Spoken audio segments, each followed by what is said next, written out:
Look at that, he took a hit. 384. 2 hits. 3 hits. They got A. Feast got A. Juicy, he's isolating himself by 4 tanks. Juicy is a focus actually, but that reactive armor and Boom bouncing is going to buy them some time. For both Eyeline and Topcat to Cobalt. Oh, Bifrost going very aggressive here. Oh, he got shot by 440, but he tagged up both Eyeline and Rubber Chicken here. They can't get C at this point though. Only 982, 942. They killed one tank. Nari is in loads of trouble.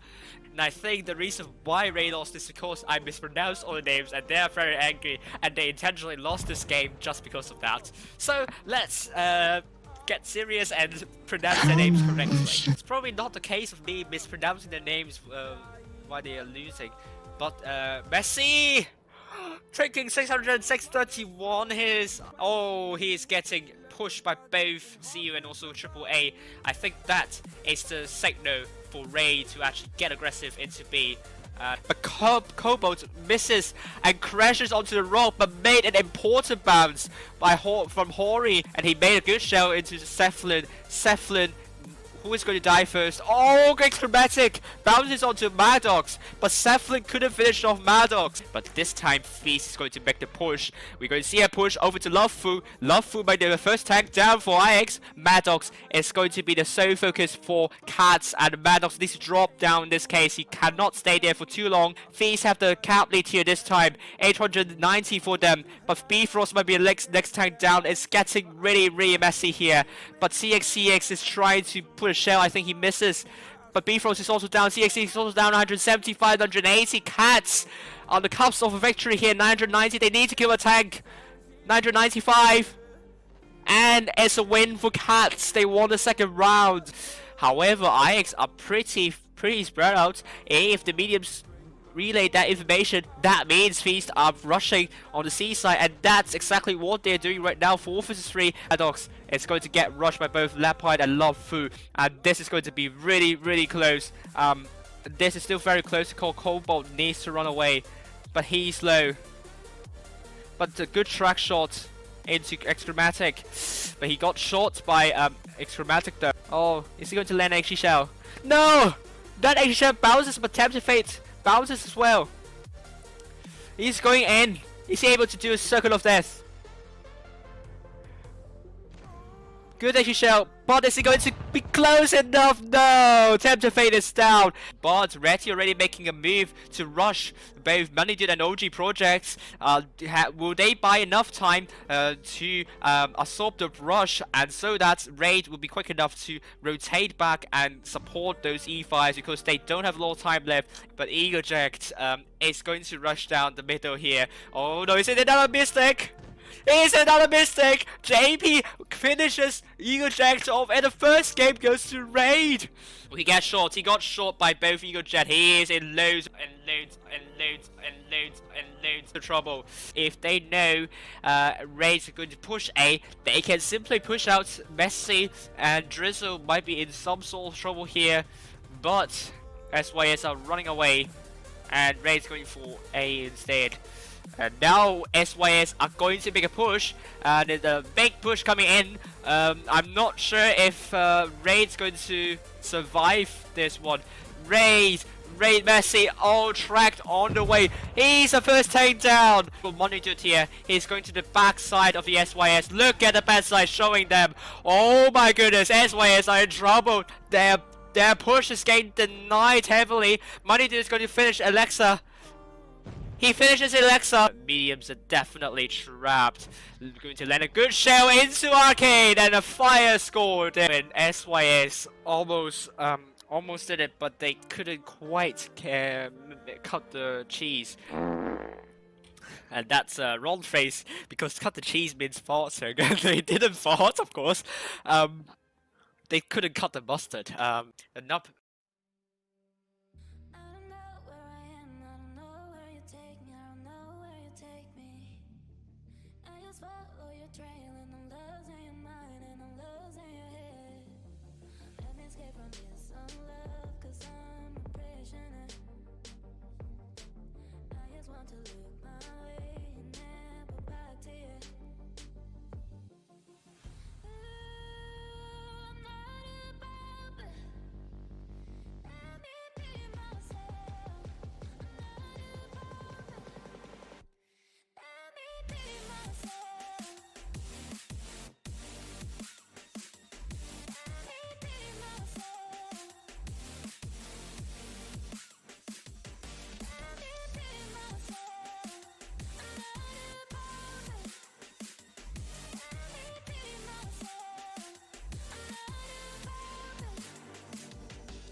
look at that. He took a hit.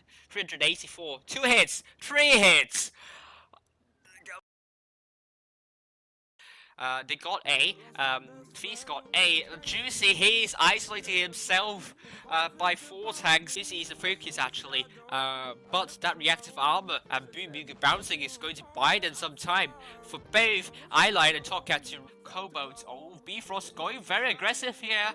Oh, he got shot by 440, but he tagged up both Eyeline and Rubber Chicken here. They can't get C at this point though. Only 982, 942. They killed one tank. Nari is in loads of trouble. And I think the reason why Ray lost is because I mispronounced all the names and they are very angry and they intentionally lost this game just because of that. So let's get serious and pronounce their names correctly. It's probably not the case of me mispronouncing their names while they are losing. But Messi taking 600, 631 he's getting pushed by both CU and also AAA. I think that is the signal for Ray to actually get aggressive into B. But Cobalt misses and crashes onto the rope, but made an important bounce from Hori, and he made a good shell into Cephalin. Cephalin, who is going to die first? Oh, great chromatic! Bounces onto Maddox, but Cephalin couldn't finish off Maddox. But this time, Feast is going to make the push. We're going to see a push over to Lovefu. Lovefu by the first tank down for IX. Maddox is going to be the sole focus for Cats, and Maddox needs to drop down in this case. He cannot stay there for too long. Feast have the cap lead here this time. 890 for them, but Bifrost might be the next tank down. It's getting really messy here. But CX is trying to put a shell. I think he misses, but Bifrost is also down. CXC is also down. 175, 180. Cats on the cusp of a victory here. 990. They need to kill a tank. 995, and it's a win for Cats. They won the second round. However, IX are pretty spread out. If the mediums relay that information, that means Feast are rushing on the C side, and that's exactly what they're doing right now. 4 vs 3. Maddox is going to get rushed by both Lapide and Lovefu, and this is going to be really close. This is still very close. Cobalt needs to run away, but he's low. But a good track shot into Excromatic, but he got shot by Excromatic though. Oh, is he going to land XG Shell? No! That XG Shell bounces, but Tempted Fate bounces as well. He's going in. He's able to do a circle of death. Good XG Shell, but is he going to be close enough? No! Tempted Fate is down. But Retty already making a move to rush both Money Dude and OG projects. Will enough time to absorb the rush, and so that Raid will be quick enough to rotate back and support those E5s because they don't have a lot of time left. But Eaglejack is going to rush down the middle here. Oh no, is it another mistake? Is another mistake? JP finishes Eaglejack off, and the first game goes to Raid. He gets shot. He got shot by both Eaglejack. He is in loads of trouble. If they know Raid's are going to push A, they can simply push out Messi, and Drizzle might be in some sort of trouble here. But SYS are running away, and Raid's going for A instead. And now SYS are going to make a push, and there's a big push coming in. I'm not sure if Raid's going to survive this one. Raid Messi, all tracked on the way. He's the first tank down. Money Dude here. He's going to the back side of the SYS. Look at the backside showing them. Oh my goodness, SYS are in trouble. Their push is getting denied heavily. Money Dude is going to finish Alexa.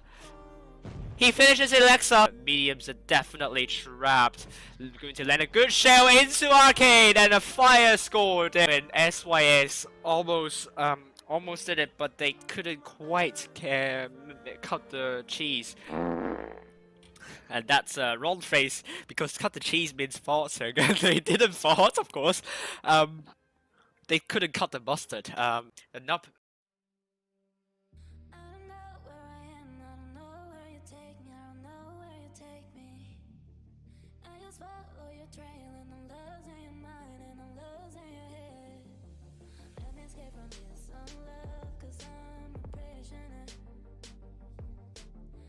Want to look my way, never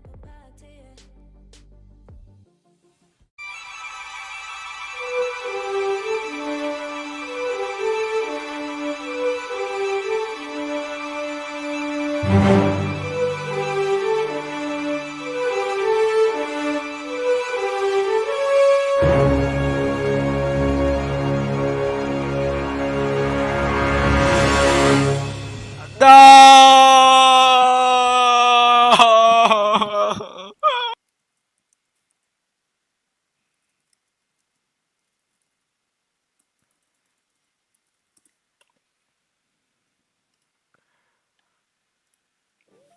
Good evening, everyone. This is Wild's Helper, and I'll be partnering Amaunet85 in tonight's tournaments series, and she will be here with me very soon. But tonight we're going to follow LGN in the 6th previous skill tournaments on the EU server. This is a brief summary of previous skill tournaments. Bear in mind, all games are played in the best of 3. That is the team that wins the first 2 matches will win the fixture. The tournament is run in groups of single elimination knockout stage with a 3rd place match per group. The tournament is seeded via average win rate of members in the team, and at the end of the tournament, a certain number of cups are given to the clan that the team is registered for. The number of cups will determine the leaderboard position, of which the top 8 will advance to the next stage. Let's go preliminaries. One previous skill tournament is going to be spread out across 2 consecutive days. The first day there are at most 16 teams in one group, and the top 4 of each group will advance to the games held on the second day. On the second day, there are at most 32 teams in one group, and all games are played in supremacy mode. This is the cup system of the wargaming side. Tonight, we'll hand out 2011 cups for the winning team in the final stage. We will start with handing out 313 cups. This is the system that I'm going to use at the end of the stream. This has taken into account tiebreaker situations, and it's the increase of the cups. It's a little bit more exponential than the wargaming version. This is a timeline for you. We are on the 6th match day, and there are 2 more match days to go, the 22nd to the 23rd of September, as well as 26th to the 27th of September. The top 8, of course, will advance to BlizzCon preliminaries, and the dates are the 5th, 7th, 9th, and 11th of October. I assume this will be a single round robin played in best of 7. There should be 2 games per night under this rule. So the top 4 will advance to the Blitz Cup. For the EU server, it's going to be held on 21st to the 22nd of November. This is the schedule for you guys. In the final stage, we are going to start in around 17 minutes actually. For this stream, this is going to be 5 minutes later at least, because of the stream delay imposed, suggested and recommended by Wargaming, not less than that, because if you do less than 5 minutes, the enemies might hop into the stream and look what the enemies are taking the limelight, I mean, and they might change accordingly. This is known as stream sniping, and we don't want that to happen. And it's not just 5 minutes, we also have around 20 seconds of delay imposed by the YouTube side because of the latency issues, and I cannot lower down the latency issue because I can't react with to the chat in real time, and the higher the latency, the better the stream quality usually. So I've set it to the normal latency mode, so that's why there might be 20 more seconds of stream delay imposed by that.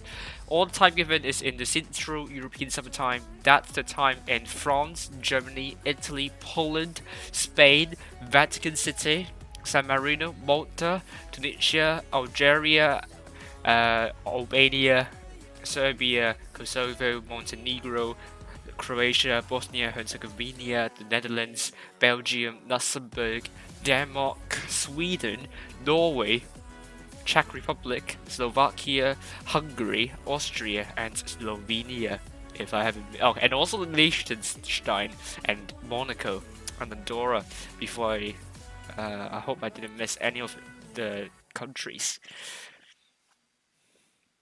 And this is the bracket for you. we're going to start with Phoenix versus Win, and then we're going to stream the bracket of Legion, and then up all the way into the third place match, not the finals this time. So a lot of things will change after the semifinals. The third place matches will be held right after the semifinals. This is a roster for you, Legion. Object 3 is the captain of the team. We also have Thomas Legion, Zerd Legion, Oopsie Legion. These three guys are known as the callers of Legion, but maybe the roles might be different here. I don't know, to be honest with you. We also have Venisicate, also known as Manucoin. If you watched previous streams, it's him. You have VIP, which seldom plays. We don't know for the first few matches. We also have Radicosum, Aggie, Dakudas, and Angie. I'm not sure if it's Angie or Angie. If Angie or Angie could inspire me on this pronunciation, that would be ideal. This is the Legion's past run. They've barreled through to the third place matches 2-0, except 1-2 against Endgame. We'll see whether Legion will still be dominant tonight, and that will be very important for them. The morale will be important during the Blitzkrieg preliminaries, and they want to build a momentum to this Blitzkrieg preliminaries. That will be very important for them. This is the coverage for you guys. Amaunet will be streaming Legion alongside me. We will be co-commentating. Every Good Aim Sticking will be streaming Endgame, and Fidget Splits will be streaming Souls. Rip World of Tank Splits will be streaming Raid. I don't have the stream link there, but you can always check his channel. Just type the names here on the search bar on YouTube. That's the exact channel name on YouTube, so you should be able to find the channel, and consequently the video and the stream. Probably. This is the leaderboard for you. Legion currently at the first place with 37,262 cups, followed by Endgame with 36,780 cups. Thereafter, we have Raid with 36,008 cups, and Immortals in the fourth place with 35,764 cups. Veil missing out tonight's games would mean they are more than 1,000 cups behind APA, currently at 33,270 cups, and Mercy, they want to grasp this opportunity to close in with APA. They currently have 31,920 cups. And this is how you can get coins. Follow the steps here. My moderators might be putting a link in the stream chat, and if you're lazy, just follow the instructions there. And this is my top 8 guess from last Sunday. I'll update this after tonight. So from last Sunday, I predicted Legion, Loka, Raid, Endgame, Veil, Souls, Win, and Immortals to go through to the top 8. So I keep the screen on, and I'll be waiting for Amaunet to join in very soon.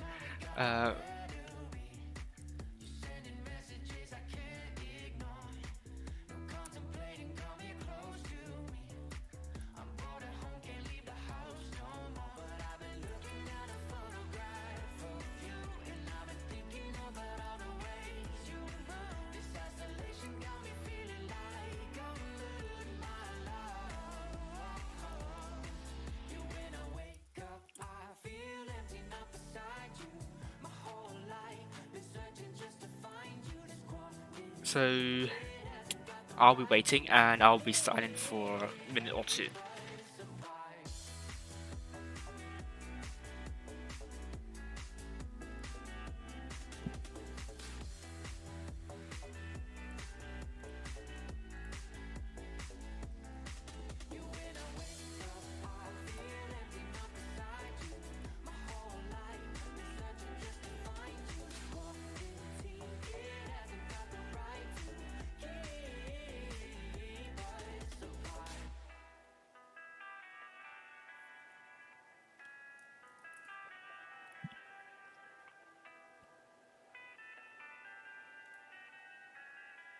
Right, I should be joining Amaunet very soon.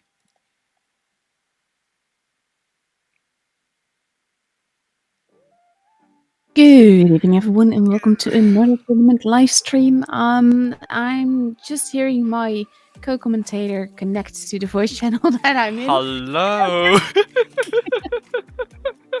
Hello, Oh, Amaunet, how are you doing? great timing, great timing. Very good. Yeah, pretty early on. I've done all the briefing so on, and they should know what's going Awesome. on. Only one viewer is on my stream at the moment. For everyone, there's a 5-minute delay on this live stream, so basically anything you say in the chat, we can only respond to like 5 minutes later. But please, when you hear us start talking, let me know if you can hear Jack all right. Jack is, by the way, is One's helper. If you're not subscribed to his channel yet, do so. He also streams tournament, and he's an all-round fantastic guy, so definitely worth a sub. Thank you for the compliments, Amaunet. You're welcome. Right. Well, where should we start actually? Well, basically, I co-commentated with Fidget last Wednesday, which was great. So I'm kind of hoping that we're just gonna have as much fun. Well, definitely. We've since learned that the tank we pick as spectators actually affects the spawns for the teams. So I'm making sure that I'm spectating in a light, because the light is set to a specific place and doesn't alternate spawns. Yeah, I'm going to take my Vickers light then as well. Yeah. I've gone for the I always forget if it's the black dog. At least the premium tier 8 tank. German that dog. one, yes, because it has a twisted camo, and I figured that would be nice. Yeah, of course it will be, definitely. It will be sick indeed. I got that tank as well, but I will take my Vickers light because it's a tournament tank. Right. Most of the time we'll be following Legion. They have been very, very strong lately, and they're still at the first place. But as I said back in the Friday Night with Wild stream podcast, I was discussing with other people, and I made some kind of stats on Legion. They are the team which actually beat all the top 10 clans with a win rate of, I think, 67.6 if I remember correctly. And it's the highest win rate out of all the clans. So definitely Legion will be one of the most anticipated clan to make all the way to the finals tonight, and maybe even claim the first place. What do you think about Legion? They're definitely my favorite this season. It's a great team. I mean, Thomas is back leading it.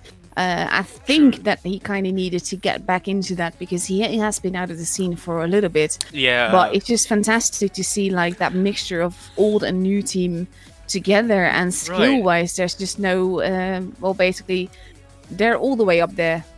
True. So definitely. Yeah, they're my favorite for the season for multiple reasons. Yeah.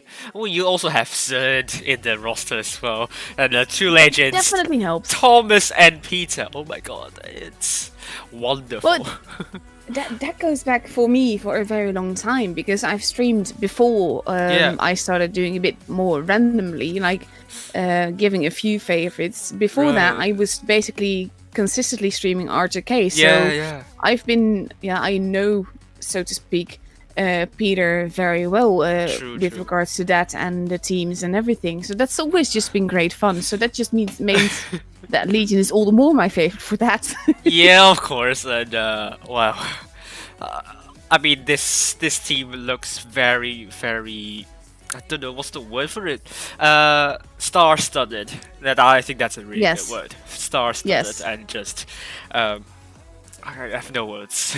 I really wish for all the best for them, because they have the players which a lot of clans would be longing for these extremely capable players, and on a really good day they could look to be invincible. So let's hope that's the case tonight. Well, in a way, yes and no, because we are streaming the third place match, not the first place match. Oh yeah, yeah. Unfortunately, no. Yeah. Well, we don't want to hope like Legion to lose in the semi-final. To be fair, like I've been saying throughout this whole month so far, we're not seeing the most serious of gameplay. At some That's point, you true. can kind of see them sort of like derp around and just have fun with it. Yeah, Because they're in a very solid first place right now. So that's even true. if they were to drop like 4 places, Yeah, they'd still be very solidly in the top 8. that's true. They're pretty much safe now, and I think the room should be up soon. But then, yeah, of course, like Legion, uh, it would require There a we go. terrible miracle for them to drop off the top 8, Yes. and I hope that's not going to happen. But we're going to follow I Win. think that's even impossible now, probably. What? I mean, if they like even participate, I think it's impossible for them to drop out of the top 8. No. I mean the group stages. They allocate like 4,000, more than 4,000 cups. So if you miss one of them, that's pretty fatal in some sense. Yeah. Yeah, so they must participate in the next 2 match days in the previous skill tournaments in order to kind of secure their place in the top 8. But then, because I think we are on Normandy today. Let's actually, let's try and breathe the map Normandy together, if that makes sense. Let me find Well, the we map. already deduced that the game doesn't really take into account whether you're a med or a heavy when it comes to the spawns on this map. On this map. Unless the good clans tell otherwise, then we will happily comply to their demands. So Exactly. let's head over to Normandy, and I say like Normandy. Possibly north and south side, 2 possible rush routes. For the north side, I've seen a lot of clans rushing down to the crater where the crashed airplane is, and then on the south side, also see a lot of clans rushing to the left side of B, and that's possible. But then, because a lot of clans have been doing that, clans might have already worked out a way to debunk their rushes. But then the CD caps are pretty important for the teams to get some cap pressure. But then after that, A and B would be very important as well. You don't want the enemies to cap these 2 bases because these 2 bases are pretty exposed, and if you don't get either of the if you don't reset either of these 2 bases, you might put your team in some horrible cap pressure. Well, what do you think about Normandy though? I think that very dependent on whether or not people are going to try and win on caps or just go brawl. Right. I disagree with rushing over the plane crash side because it actually means going across 2 hills, so you're exposing all your weak parts a lot. But I have seen very effective pushes like straight through base B, which has worked beautifully. So they could potentially do that, but looking at their lineups, Win is at least not taking a rushing lineup. Right. I think they're going more for the cap. So I think that we will see a holding base B, capping base D in their instance, and protecting base A potentially, but I'm not even certain about that. I think they will focus on the B, C, and D side. Right, that will be interesting. Forgot to make the transition for Legion. I'm sorry, just for my stream, but then it'll be fine. Like you will see your own logo, but then it's completely working, so doesn't matter. Shall we announce lineups then? Yes, go ahead. Yeah, I'll announce Win. Then you might want to announce Phoenix. I don't know. Sure. Yeah, let's go with Win. They're going with double E5 played by Ollie from North and Gabe from North. Athlete from North will be taking the Vickers Light, obviously, and Kuma from North will be taking the Object 140. It will be wrapped up by both Lace from North and Summer from North in the IS4.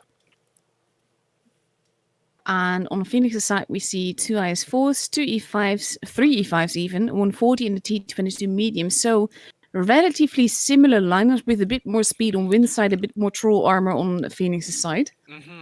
But then very interestingly, they have 140s. Like both teams have taken a 140.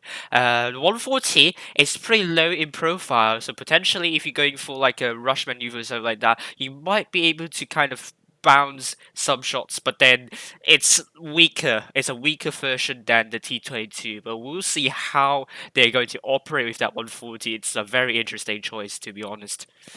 I think we'll see on both sides, we'll see a pair of fast tanks running about. That's true. And if I had to put my money on it, I would say Vickers and 140 will win over 140 and T22. But then you also have the T20, which is really trollish. The armor can work wonders. And I actually watched the RU streams yesterday night, and oh my goodness me, on over to AB side, it took a lot of like the T20s, and they bounce a lot of shots basically. So it's unimaginable. Let's see if Sani on the Phoenix side would do something similar. Let's go. Let's go. I do love this map though. It's one of the bigger maps that we have, and that makes it less predictable and less boring. Yeah, but then it's also very undulated as well. I think it's one of the most undulated maps in this game, and well, a lot of layers and lots of levels, lots of elevation, different elevation levels. So a lot to play for here, and we're going to see how Win is going to make it against Phoenix. Let's head up high, shall we? Yes, up and away. Oh gosh, I'm stuck. Okay, good. So we see Phoenix heading towards base B and base A, whereas as I thought they would, Win is heading for the BCD area. Yep. And I think that will give Win an edge over Phoenix, mostly because they have the higher ground. Right, Ashley from North going a little bit strange that Ruti is taking. He just went past Ruti, and he's now going for C. While Phoenix, well, are they going for a rush already, A and B? How is Win going to make use of that, though? Someone from North is some sort of trouble, but Phoenix, it's going to be Win that's trying to wrap around the forces. But this is a very uncoordinated push by Phoenix, because they're pushing someone from North, but look at the amount of HP just bleeding away from Dominic there. Yeah, Dominic. And the way that basically half of Phoenix is caught by the rest of Win. That's true though. I mean, Win just rotated immediately after seeing that push, so good reaction from them. And now they're focusing Patrick getting tracked, and now down to around 784 hit points. He's not long for this world, unfortunately. There he goes. And then it's just Lace is actually pushing in quite aggressively, but it basically is doing the same thing that someone did. The fact that he's basically offering himself up to get shot at, which means that his team can get the shots in, because Realista is now also gone. Yeah. And Ollie is almost gone, but so is Harna. Yeah, Harna is going to be down by Lace from North, and now he's gone. But with the Dust and Dudson killed Ollie from North, it's going to be 3 versus 5 to Phoenix. And now they're going to finish off Masakota. It's going to be the case for Win, but it's Masakota. No, it can't run away. Nope. It's going to be 2 versus Dudson 5. Next in line to be deleted. So this was, like I said, it was an uncoordinated push, because the mats from Phoenix were actually busy capping base A and not pushing along with the rest. And you could already see how this was going to end pretty early on in the push. Right. Mainly because all of Win was together and someone was just basically the sacrificial bait. Yeah, I think one thing that's to note as well. I'm not sure if Phoenix actually rushed in with multiple links. They seem to like rush in one single file, and that might be the case why Phoenix got kind of bogged down pretty early, and Win was able to just like rotate around. I mean, credits to Win. I mean, they've done really well in that rotation. That if it were other clans, they might be a little bit slow, but no, Win was very quick in that respawns, and you just have to. There was like a 9k difference of damage between the two. Yeah, that's true though. Phoenix would need to do much better in the next one, but we will see. I think, I think it's also, like I said, Win had the high ground, which gave them an edge. That's true. And basically, they only needed to leave one man behind to murder all the rest. Oh, well, I mean, yeah, but then that man alone also absorbed a lot of shots. Like, I think he held the force for quite a good time there. If it were to be, I don't know, maybe let's say end game, he might have been down in a matter of seconds, but it isn't the case. I'm not sure if Phoenix bounced some shots here and there, but yeah. Do you want to announce the win lineup this time? It's exactly the same as last game, so little to announce. Right. On the other side, though, we see a lot of East 5s being taken out. 140 has been changed to a T62A. And I think that's not going to do them much good, to be honest. I don't know because the T62A it's a pretty accurate tank, even on the move. I'm not sure how they're going to work with the accuracy of the gun though. The I mean, in T62A, total, not just specifically the yeah, T62A, but all the E5s. Now we have another 215B. They are 215Bs, yeah. taking the DPM, but in order to make an effective push on this map, those tanks are not the best tanks to be pushing with because they're very juicy when you And expose their lower plates and their yeah, flanks. especially the 215B, it's pretty elongated, and well, if you're not careful enough, and if they're going to track you every time, then farewell to the 215Bs. But let's see how Phoenix is going to do with this lineup though. Hit point wise, Phoenix slightly more than win, and I'm not sure if it's going to make a lot of difference, but we'll see. It will depend on the focus fire, and I think after the field push of last game, Win is basically on edge as well, so they will be expecting something of the sort. Yeah. And they will basically build their teams in a way that they can support each other. Right. Phoenix on the North Sword now, heading mostly to D, and maybe some of the tanks are to B, while Win with the athlete from North is going to spawn up tanks, crossing to D potentially, and rest of the Wind's forces potentially going for C. But a really good shell from athlete from North into Dominic Duro, and he's rushing down the crater! This is exactly what I thought! Exactly what I meant. Oh, with man. the having to push over the hills. Basically, Right. they've sort of like trapped themselves there now. Yeah. They can't get out of it without losing a lot of Yeah, HP. that's true. And that gives Win a definite advantage here. Yeah, Late especially from North will be in trouble though. Yeah, however, but then when I mean, the reason why you make this strat is that you want to shoot tanks over to capturing Charlie, but no one's there except Gabe from North now coming in. Are they going to make a pincer move to those E5s to win? Potentially making some moves into that realist is going to be very, very low now.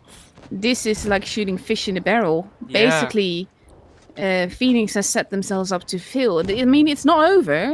Fanani has just been gone and Lace is almost gone. That's true. But position-wise, Win had an early advantage. Had a lot of advantage. Exactly. HP-wise, they have about a K between them, but the focus fire for Win is just on point. On point, really good. They're going for Patrick next, but someone from North is pretty low here. And Dodson might put a good shell into someone from North, and he puts a really good shell, but they're going to focus Harna instead. While Patrick's trying to go past, he hit a rock. Is he having some ping issues? I think so. I think he crashed. Look at him. Yeah, he has to have been. Oh and they're just leaving. Well, no, they are still shooting. He came back. But that is enough for Phoenix to definitely lose this game. That's true, though. I feel sorry for him. But that strategy would not work against a team like Win, to be honest with you, I think. Exactly. That is what I meant with them pushing into that crater. Yeah. You saw the amount of HP they already lost just pushing over that first hill. Yeah, that's true. Especially since Athlete already lit them up. Yep. Athlete, I mean, did a really brilliant job in conveying the information to the Win side, and Win just kind of needs to kind of counter that positioning, and yeah, it's just game over for them, for Phoenix, I mean. Right. That was the first matchup up and over already in 8 minutes. That is including 2 minutes waiting time. Really quick games. I mean, when it's a very clinical clan. I mean, they've given us some really quick games, and actually we are the only fixture to have finished. And we are still waiting on the results of Raid against Shadow, TFCZ against Tessios, and also TRA against M1R, so we have a lot of time left. Some Rosemary as well, potentially.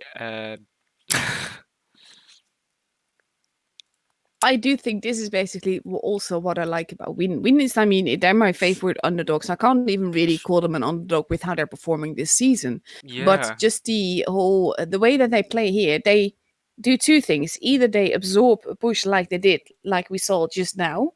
Right. They were basically just ready for whatever Phoenix was pushing at them. Right. Or we see them do some really out-of-the-box thinking stuff, and I love both. Yeah, I think Win was the clan that has been followed the most, and we know exactly how capable Win could be. And I really like their style of play. It's like the clan, this play style that I would emulate for my team if I were to lead a team. But with the aggressiveness, the fluidity, that's just very fun to watch and very satisfying as well. Mhm. And I think it's one of the oldest teams that we have, as in player-wise, not like name-wise, but more Yeah, like the most steady selection of players. I think yeah. I'm not sure if anyone of the current players has not win the last season. I think athlete from North was from Winter War. Maybe I haven't seen Panani from North, but someone from North was originally Emery, and he was in Win for quite a Mm-hmm. long time. So, uh, yeah, they're kind of their roster haven't changed a lot. I mean, we said we've been saying before Raid didn't change their roster a lot, but then now they have Tamon, the money dude, Yeah. OG, and also Nubita in the roster. Win, I don't know if they have a lot more new players. I don't know, but like Win just I don't believe they do, but I think yeah, that's always has been one of the advantage from Raid before, yeah, not this season, but before, before, because yeah, the longer you play with someone, the more you know what gel. they're going to do without having to talk about it, so to That's speak. true. That's So true. you get like this instinct about your team. That's true. I mean, and I mean, you also have what? The chemistry. I mean, this is a very famous term in if you've played FIFA or something like that. If you have good chemistry, no, I'm serious. Like, chemistry is very important for teams to operate well, and definitely, both Raid and Win. I mean, Raid previously and now Win. How important chemistry could be. Like, you don't need to Absolutely. like breathe more than 40 minutes in to say what to do in certain cases, because if you know each other well, then you know what to do in certain cases. You just have to like do some pep talk, get ready, get yourselves ready for the games, and yeah, and just march on. And I think the clans with these with a really long roster, I mean long serving members in their roster definitely helped a lot. Yes. That's also, I think, why Legion is one of the strongest teams we have at the moment. Because even though they Right, haven't necessarily been playing in the same team for a very long time, right. the players are ancient when it comes to the competitive scene. That's true. Um, what? They're not the only team, to be fair, but True. yeah, I think it's definitely an advantage because you see, like, some of the newer clans, the newer players, they basically have a disadvantage in that because they lack that solid experience. Right. Yeah, that's true. Not the experience. It's just because different teams have different play styles, different Mm-hmm. approaches to tournaments. Let's say, for example, Endgame, and then you suddenly went into Win. Like, I would even go far and say maybe Endgame and Win are like somewhat polar opposites. But then recently Endgame showed otherwise. But you see what I mean. Like, you need to Yeah, adapt to a new style if you change clans. We also have some other results already. Raid 2-0 against Shadow, and we also have TRA not 2-0 really against surprised. M1R. Yeah, and then Raid will be facing ASP in the round of 16, while TRA will be facing SOS in the round of 16. We're still waiting on the results of TFCZ and Tesios. That's also something I need to refer back to. The Right. first time that I saw Mur play, I sat Yeah. on stream that it meant peace. Because that's actually what I've been taught in high school and everything when I had to, when we came to the space program and everything. But it actually Right. means world. I Mhm. actually had a message from someone in game that explained to me that Mir doesn't mean peace, it means world. World. Ah, I see. World in what language? Is it in which Russian. language? Russian. Ah, I see. I see. Because Interesting it was fact. in high school we were learning about the whole space program and everything. Yep. It's like the race between America and Russia. True. And I this is like I've always known this. Space has always been like a hobby of mine. But I've actually forgotten. I believe it was a space station, but I'm just going to Google that quickly now because I used to know this. Yeah, it was Right. a space station. I was right. Ah, I see. I see. And it was actually sort of like replaced by the International Space Station that we have now. Yeah, ISS. ISS. Yeah. That's true.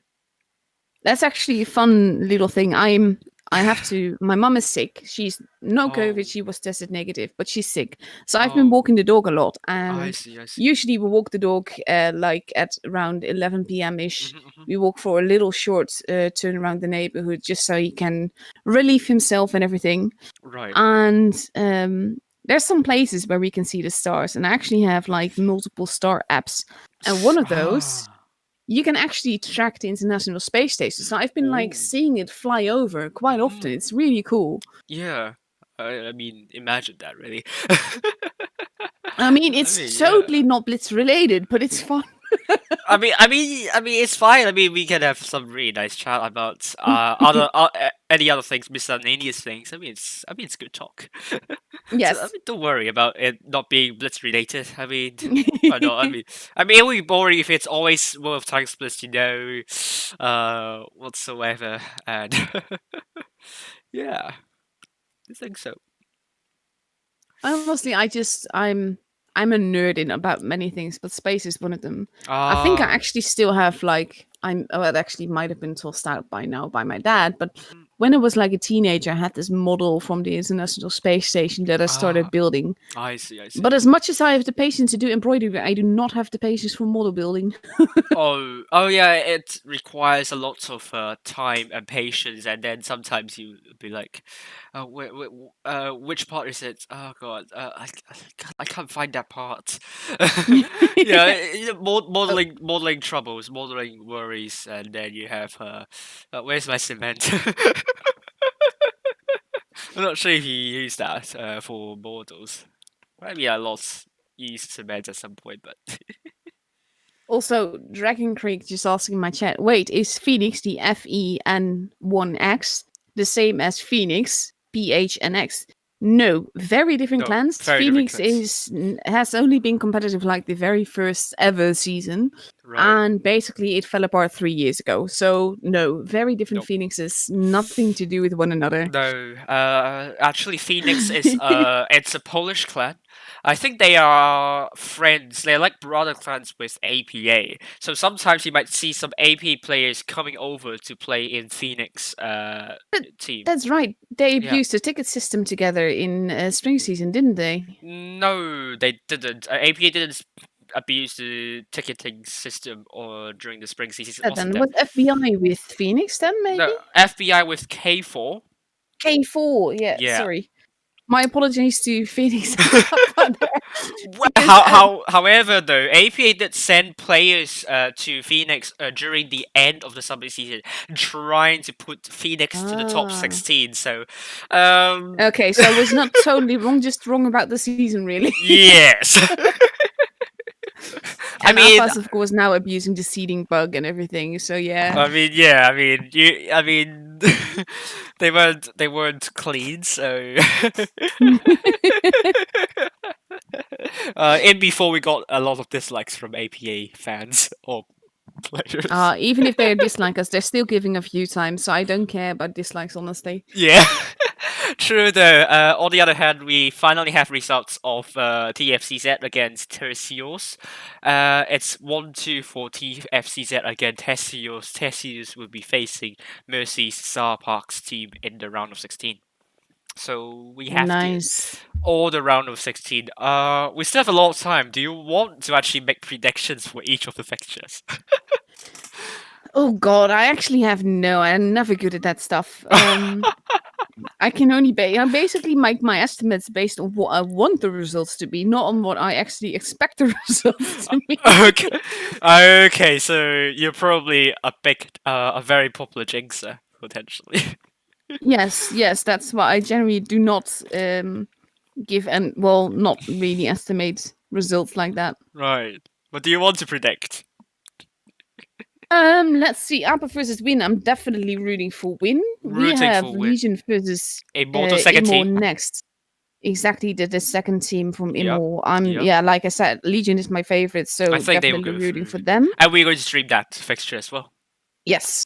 That's true. Then we have ASP versus Ray. That's a tough one because Raid for me has lost a lot of respect since they used the ticket machine in spring season. No, But I first. know Yeah. they're a very good clan, True. but I also really like ASP. They really gave us some great gameplay before. Yeah, they did, So I'm but undecided there. I actually would definitely say Ray because I actually viewed back the games of ASP though, like the games against Loka. Personally, I think Loka have made a lot of like mistakes there, and that led to They did. some losses and so on. But ASP are managing to hold up. I mean, by no means they are bad. I mean, if they won against Loka, they must have done something right at least. So ASP could It's put. always a mixture of what a team Yeah, does right and what another team does wrong. that's true though. Unfortunately, okay, they have Spin Six in the ASP, which is a 100% account. But I think that's Spin Six is the precursor of the 100% rigging in the first place. It's not that Yeah. Spin Six is a bad player. I mean, he plays in that account, so um, so really not ASP's fault to have Spinces in, but that put them very high in the seeding in the end. But then I do think Raid ASP actually made some really close calls against Win, but I think Raid would go through personally. I do kind of expect it, but at the same time, I know that ASP can do weird things, so not Yeah, entirely certain yet.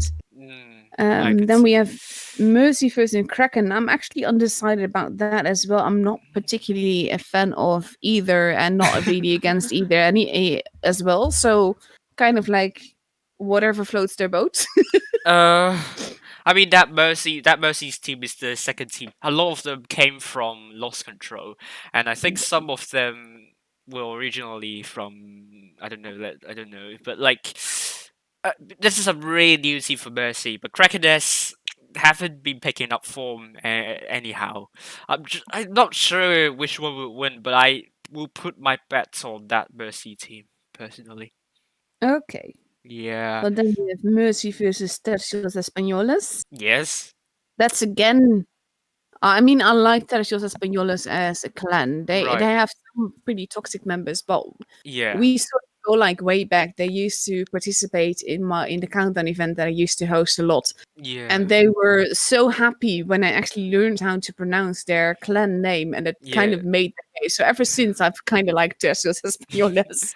I see, I see. I mean, they are against Zarpark's team. However, they actually beat Zarpark's team. I think it was on the fourth previous Q tournaments 2-1. Zarpark's team, I think they are known for rushes, and if Tesios can make a counter to that strategy, I could see them go through. But Zarpark's team, it could still be very dangerous for them. They've beaten Win 2-0 on the Wednesday. I don't know about this really, but I think Zarpark's team will go through. Okay, yeah, probably likely. I mean, Yeah, Mercy is situated pretty well in the whole list that's of true. things. That's true. Well, then you have EG versus Immo. Well, I have to say Oh definitely for EG my. there. That's going to What? be a fun match to watch, to A be honest. But fun I put my match. money on EG. Yeah, fun match to watch, but you can't neglect how well Immortals, that first team, have been playing so far. Yes, they've been winning a lot by cat wins, but then you have It's Gaseo supremacy. You're Jones. supposed Yeah. to. Yeah, you're supposed to, yeah, but then you also can win by killing all 7 tanks.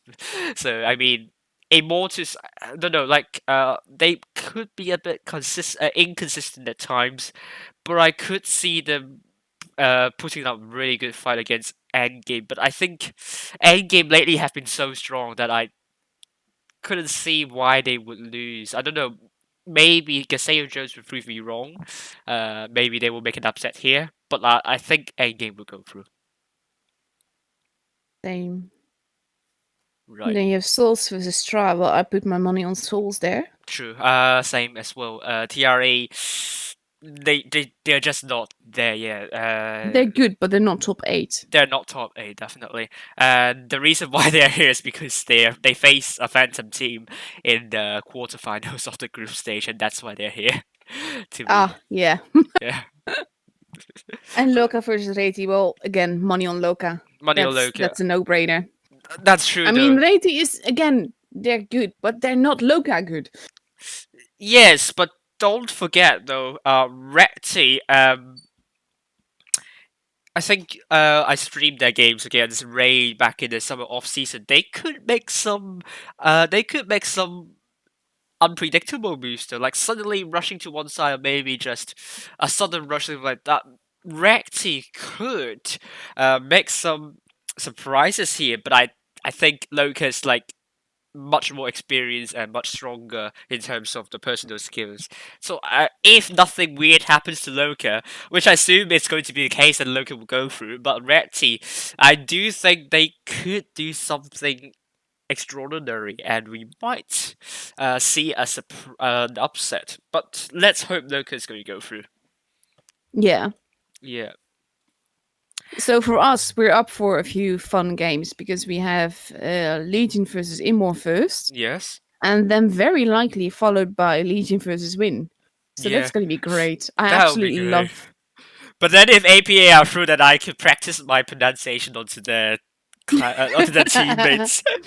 That would be really cool because I searched how to pronounce the names one by one, and I hopefully we get likes for pronouncing their names correctly. Hopefully, please. Wink, wink. Oh, that's actually, I'm just going to have a quick look at what the names are. Right. From Appa.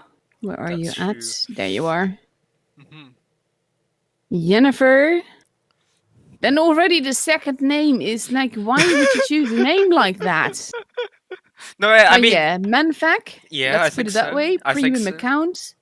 Ernest, Masio, Ninja, Marcinek, Moikar, Sin, and Pan. I would try. I don't bother with the whole names. Okay, let me try and see if APA members could prove that I'm not butchering any names. So I'm going to say it now.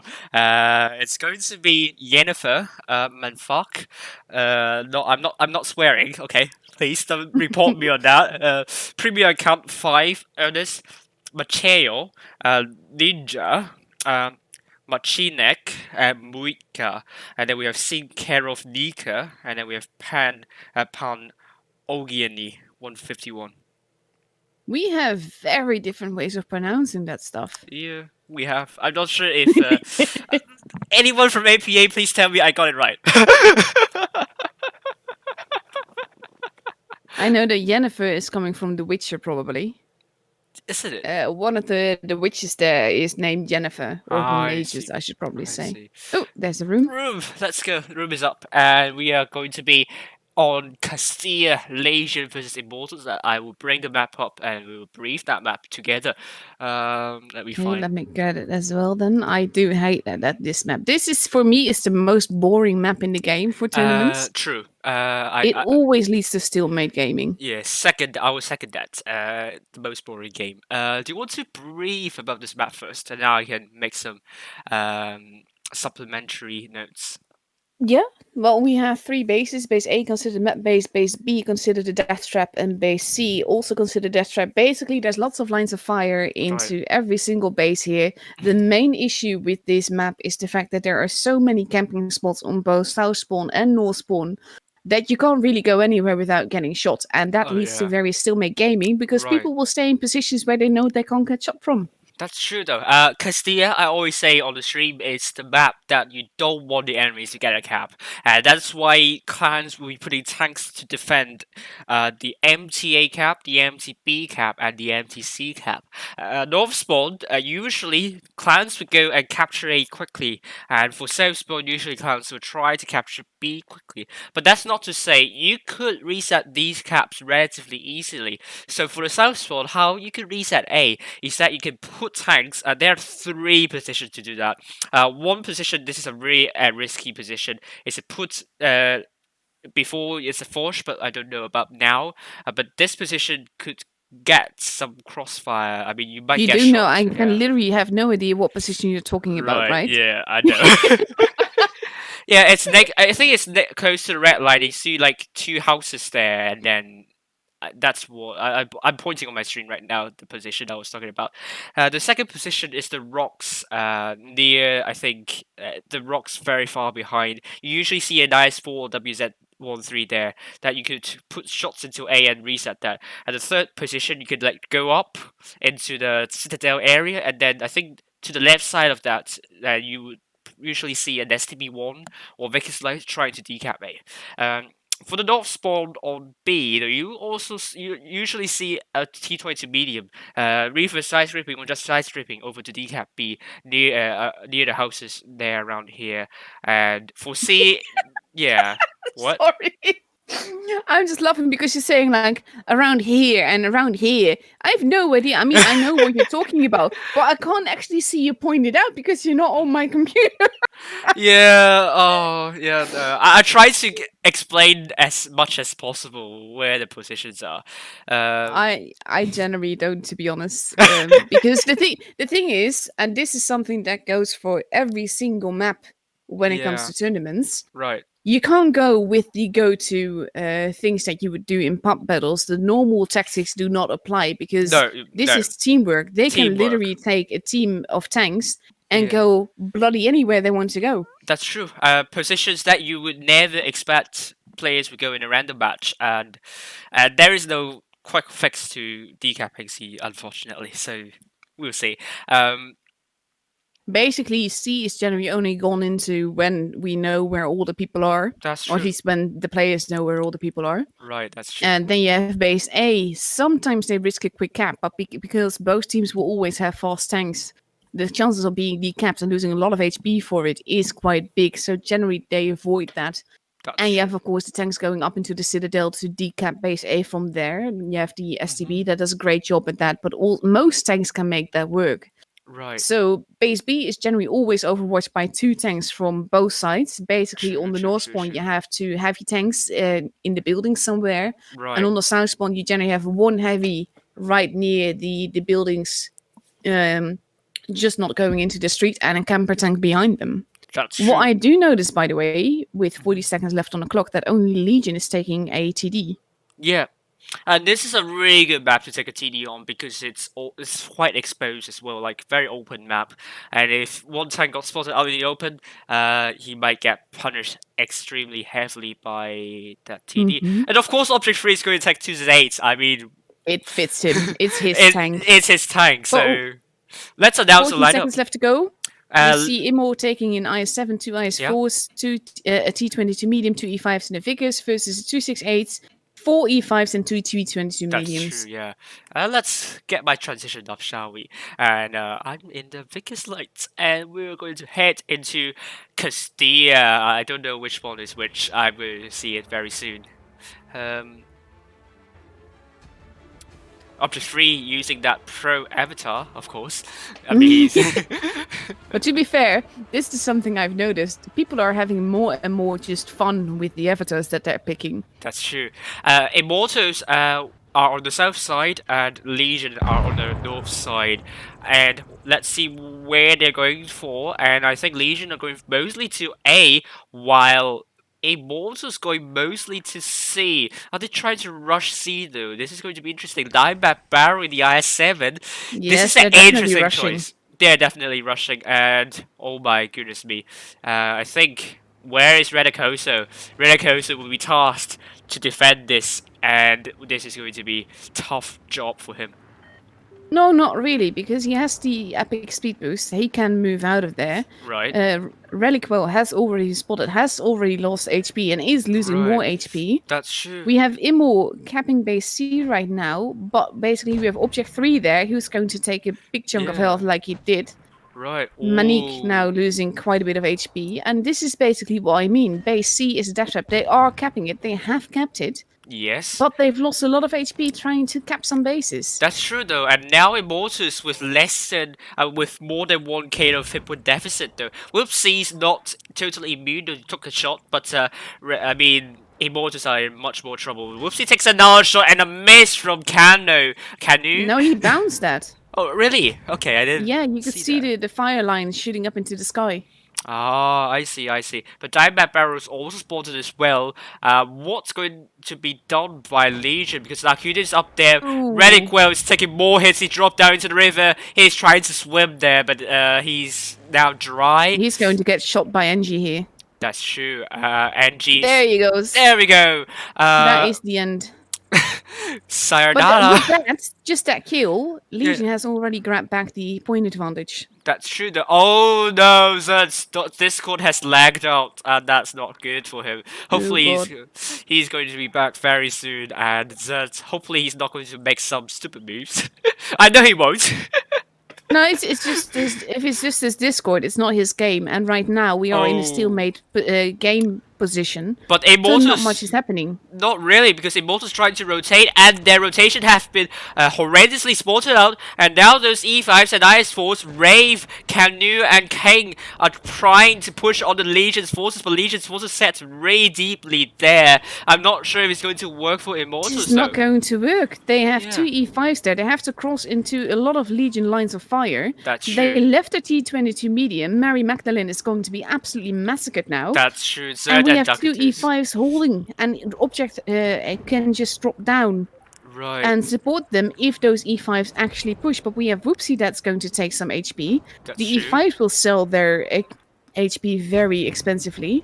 And now we see Object 3 relocating in order to support them. That's true. Maniac down to a one-shot though, and Diamond Barrel tries to go up, but his backside... Canoe on fire. Oh no, backside is on Angie, and he killed Diamond Barrel. Maniac down as well. It's going to be 7 versus 3. It's going to be a 7-0. We'll see very soon. It might very well be a 7-0. Rave down to one shot and got killed by Angie instead of Thomas. He might be very angry about that. Nah. But just look at this. We have Object 3, he's now reloading. WoTB is the most unhealthy tank there, and he's going to survive just fine because there's 7 tanks bullying this one poor IS4. Poor King, he's not there he goes. He's not a king anymore. He's been dethroned and usurped. Legion is going to take the throne in this one. And this is going to be match point to Legion. What's a strong dominant performance by Legion? Immortals just bled Look a at the lot. difference in damage. Yeah. 4,000. Holy crap. Holy mackerel, yeah. 4,580 damage put out by Immortals. That's a bit pathetic, to be honest. Just a bit. To be fair, but this is like, you could see they were pushing, and then they decided, no, let's wait here. Oh no, let's push anyhow. Yeah. But let's push half the team and leave half the team behind in the line of fire. Right, yeah. That doesn't really work. Doesn't really work. The Immortals just looked like headless chickens. I don't know what they're trying to do. Like they are definitely panicking at that. I hope this is not going to be the case in this one because they have some really good players. Diamond Barrow, I mean, he's a very seasoned player. I mean, he's been in RTK before, if I remember correctly. And then you have, I think, Rave and Mary, who were in Anaheim, which is also a really good clan, and King in VLTR. Like, they have a lot of good players, and I think it will require a good leader to guide them through. Let's hope it's going to be different for Immortals. And now the E5 spam. Yeah, the E5s. We have 8 E5s in total. Turbo E5s and maybe non-turbo, including Vanessa Kate in the queue. But now we're going to see quadruple E5s played by Object 3, Redicoso, Thomas, and Zerd. Engi in the ice alongside WoTB, Dakuda is wrapping up with the Vegas Light. Immortals with Diamond Baron, the TCC8. Kang in the E5 alongside Maniac, Mary, and Rave. Canoe and Radical in the double T22. They left the figures behind. I think they grossly overestimated the ability to cap base B in the figures. That's true, though. I mean, especially, I think it was WoTB. That T22 was able to come in and reset that very quickly, and he reverse side scraped really well. So, I mean, of course it's WoTB. I mean, if it's WoTB, you're going to expect him to do really well in a reverse side scraping situation.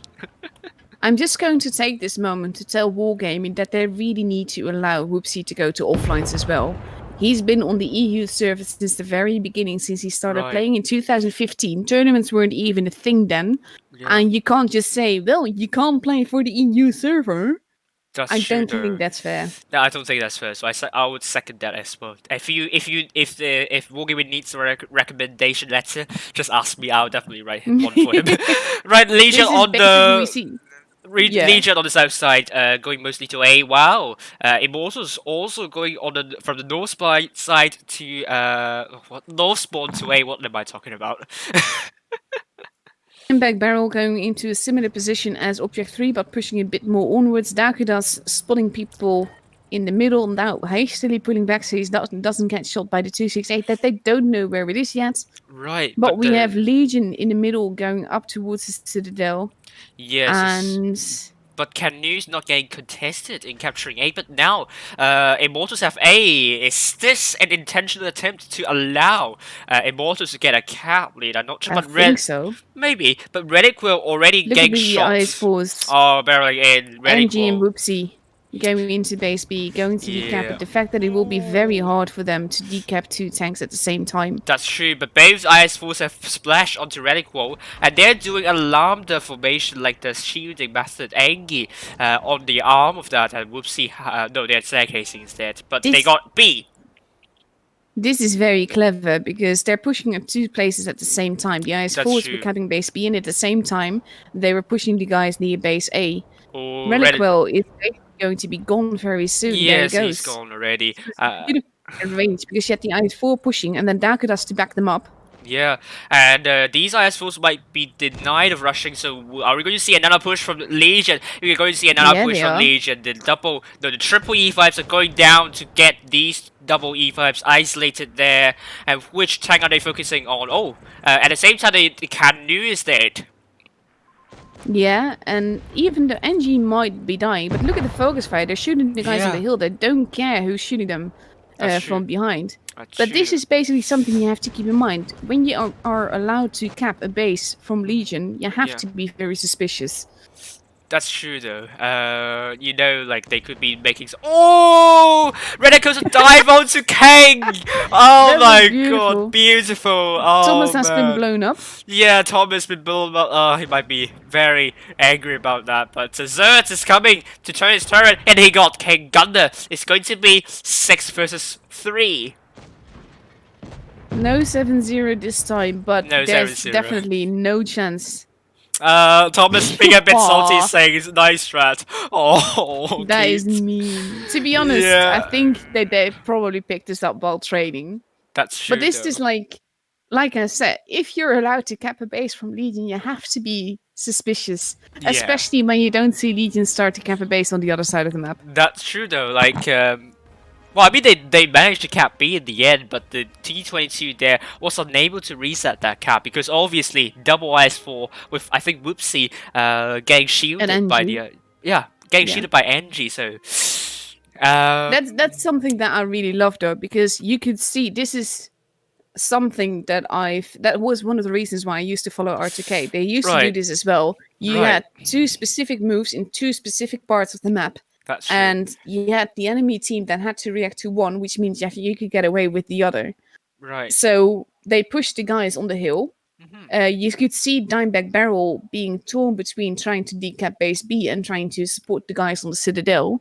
Right. And in the end, he couldn't really do either. So then the base was capped, then the IS-4s pushed, and Dakudas was just all the way at the back, but basically supporting those IS-4 beautifully, because the T22, I'm not entirely certain which one it was. But he basically could not pull back without getting shot by Dakudas. That's true. And he couldn't push without getting shot by Whoopsie and Engie.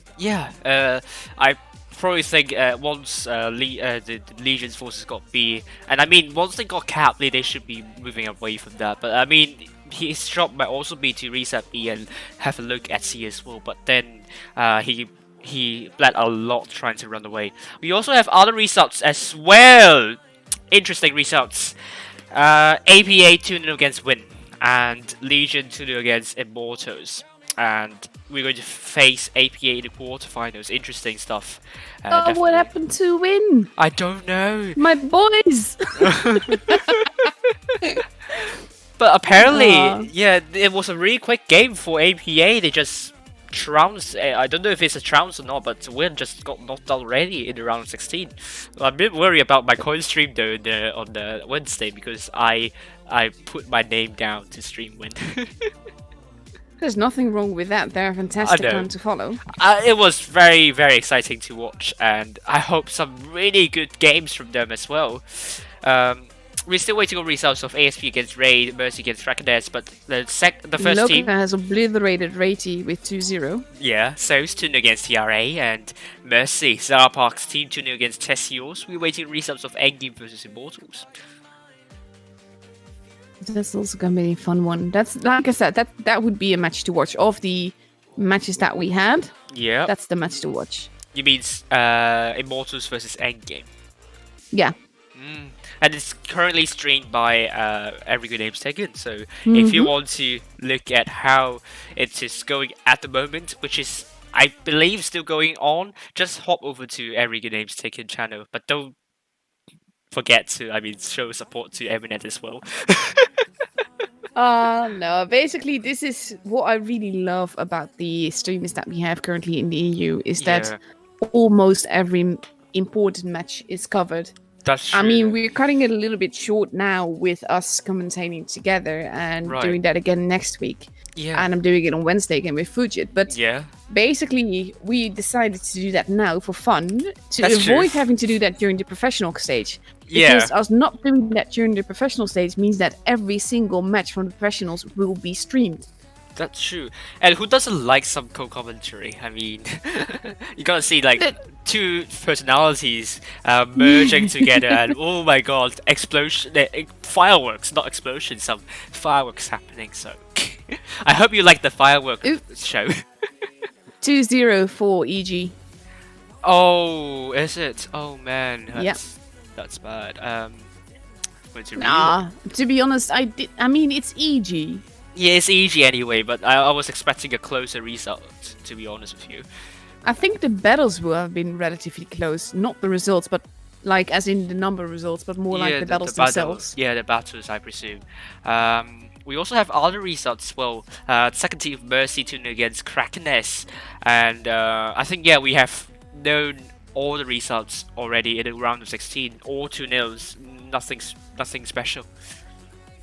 Yeah. Yeah. We're waiting for the first tiebreaker today. We are waiting for the first tiebreaker. I mean, we want a tiebreaker because we want some exciting stuff. As streamers, tiebreakers are the best. That's As true. players, they're not. they're not, because it's a psychological battle. I mean, you need to fight that as well. You don't just fight for the enemy team. You have to fight your inner demons as well. And, exactly. Yeah. Wow. Let me update the scoreboard as well. I'm going to tell you the standings as of now. After we do this so differently. I find it so funny because I'm literally just here for the show, and you're like all technical about very specific positions and the scores and everything. I do like it. It's just for me, I'm always like, when it's stuff that people can look up themselves, I'm not gonna name it. Right. Yeah. But that's me. That's how I do it. I like that there's such a difference because it offers something very different. Yeah, that's true.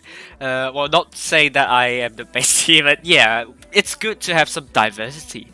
I mean, exactly. Yeah. So we now have. I have updated the scoreboard.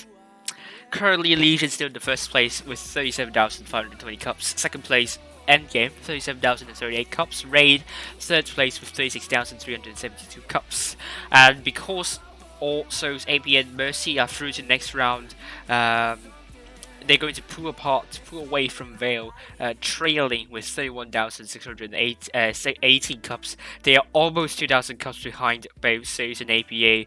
So Vale they're not going to make it anymore unless very special stuff happens. Unless they finish first on Wednesday or and also possibly on Sunday as well. But by then, I don't know. Only if the teams that they have to beat in this leaderboard are doing very badly. That's true. Or unless Zeus or APA have some kind of internal issues and suddenly they aren't going to participate in the next two match days at all. And then, sorry. And she came on the chat on my stream saying, Imor, I saw that strat somewhere. Like I said, that kind of can explain Thomas's comment as well, because basically they just will have trained this and probably took the strat that Legion showed and made it theirs. Oh right, I see. I mean, I will tell you a secret. I copy AutoK strats all the time, so. Well, So I sorry, think that the Zed. Sorry, season, AutoK. Sorry, Visa. I think the season that are well, not actually. I think strats are well, I wouldn't say irrelevant because you need the starting point, but a strat only works as long as the first enemy isn't spotted yet. Yeah. After that, you have to be very dynamic. You can't get stuck in your strategy. Yeah, that's true though. It's all about the mid to late game phase where you need to like rotate around and kind of like coordinate one another, and this is what wins you the games. Initial strats will give you an initial advantage, but that could only last you for long. Most importantly, if you can react when you're in the disadvantage, that will be amazing. But you need, I mean, that's very important as well. Mm-hmm. Yep. See, Someone is asking what's going on. I am co-commentating alongside Amaunet. If you haven't known it already, shame on you if you don't know it. Oh no! He's talking about Immortals, not what's going on here. Okay. Yeah. But this is funny. Angie just said, no, they did the same strat as us from North. Well, it was similar, but it wasn't the same. Yeah, I don't know. I haven't paid attention to that. Personally. But Dimeback's barrel position was very like Object 3's. Well, I mean that is. Are you talking about the position on the hill or on the northwestern corner? On the camping ridge, up north in 268. Yeah, I mean, a lot of clans do that. I mean, it's not something special. It's I mean, it's kind of not common sense, like very well known for a lot of clans. I mean, even the newer clans like that's. I mean, you also take that position in random games as well. So like, I'm not surprised that. Would never do that, but that's because I don't camp. I don't do that either. Basically, all the 8s that I've gotten in the 183. Yeah. I've not played it much. I'm actually going to have a quick look because I actually have it on this account. Right. Where are you? I actually have a season on it on my press account. Right. I don't have it on my normal account yet, but I have a 61 games. What the hell? What? I think someone else had this press account before me because I know and for sure that I've now driven 61 games in it. No. But I've got 2 aces on it on this account, and they were both sort of like YOLO aces. Oh, but I rarely touch this tank because I'm not that big a fan of it, and I don't really play on the press account to begin with. Right. I see. But yeah. Yeah, I don't play that position at all because I don't have a TD in tier 10, so. Oh my god. What? How can you not have a TD in tier 10? No, I suck at TDs. I just don't play well. It's just not my type. I'm just going to have a quick look at your tier 10s now. Right. Oh my god. Because I want to know which ones you have now. You have the Spaghetti. Yeah. With very OP stats. Well, that's because I play a lot of platoons with other guys. Yeah, but honestly, that doesn't matter. You still do average 3k damage per battle in nearly 200 battles. Yeah, true. So you're allowed to be very proud of that. Yeah, I think so. But you seriously, you have almost all the T10s. You do not have a single TD. Yeah, that's true though. I don't have some big heavies as well. Like I don't have a mouse. I don't have a U100. I'm trying to grind my way to the mouse though. So my mind is blown. Honestly, how can you not? No, but this is basically me. I started off with 4 lines of TDs before I drove anything else. So yeah, I'm not one to judge. Yeah. Right. Well, still have some time left. Do you want to do predictions for the quarterfinals now? Oh, let's see. We have Legion versus APA. Well, I'm rooting for Legion, of course. I'm rooting for Legion as well, but APA have proven that they could beat top 8 teams. They're trying to actually improve their performance in their stats, because I showed that they only have like 30-something % win rates against the top 8 teams, so top 10 teams. So they're looking to change that and kind of making the stats look better on paper for them. I have a theory, and the theory is that the pro clans, like I'm talking about the big four and everything, Yep. are less likely to take kindly to you and play like derpy derp Right. when you're one of the clans that's really abusing the seeding system. Right. So I have a feeling Legion will kick booty. We'll see. But APA have like gone really close to raid, and I think they beat Anki before 2-0. I mean, just I think was on last Sunday, I believe. I'm not sure if it's the if I recall it correctly. But yeah, APA could put some amazing stuff. But it's time for me to not. Has anyone said I butchered any APA names or not? Well, then we have Raid versus Mercy. I'm for Raid. Basically, no. Raid. With the lineups that we have, the matches that we have, Yeah. I'm for the big four. I'm for the Big Four, yeah, all the Big Four, yes. Oh yes, I think it's the first time that the Big Four are in separate fixtures in the quarterfinals. We are not I finally really like that. really like the finally Endgame's not facing Loka or Loka facing Raid. No, you're going to see all four of them in separate brackets. So I like to see This that. means that assuming the big four are all through, we're Yeah, going to have epic matches. epic, absolutely epic matches, and you don't want to leave your chair for that. Because why would you like? I hope your chair is a comfy one because if you're on the wooden chair, then it's not nice. I have like this well I'm a big fan of IKEA, and they have this Yeah. like specific lounge chair. That is Ah, the chair that I stream in. That is my chair, and I I see. absolutely love it. Yeah, I'm in the gamer chair and I think it's good. It's just a bit wonky because I can't like screw that. I can't screw that. What's that? It's not a nail. It's not a screw, but forgot the name for that. But then I couldn't screw it deep into the hole. That's why it's a bit wonky, but it's still working Ah. fine. But I Yeah, don't have a desk, so that's why I'm basically have like this little side table right, that I can pull all the way up to my lap, and right. that's where my laptop is on, and that's basically my setup when I stream. That's true. Someone asked me to sing, but then we can't sing because it's an official stream and copyright issues. So Exactly. nope. I tend to sing a lot when I'm just random gaming, streaming, and everything, Yeah. and I play a lot better with music than without. But I do keep it away from any official tournament stream that I'm doing. Oh my god, someone just got the message deleted asking me to stream to sing because he Aww. used full caps with that. Oh. Well, people are asking me to sing a duet with you.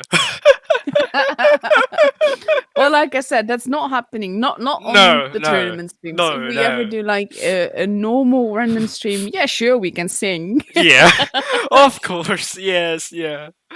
Oh my goodness me. Oh, that people want to hear us singing. Oh, oh By the my god, way, that's just curious, what's yeah. your opinion on the shit one?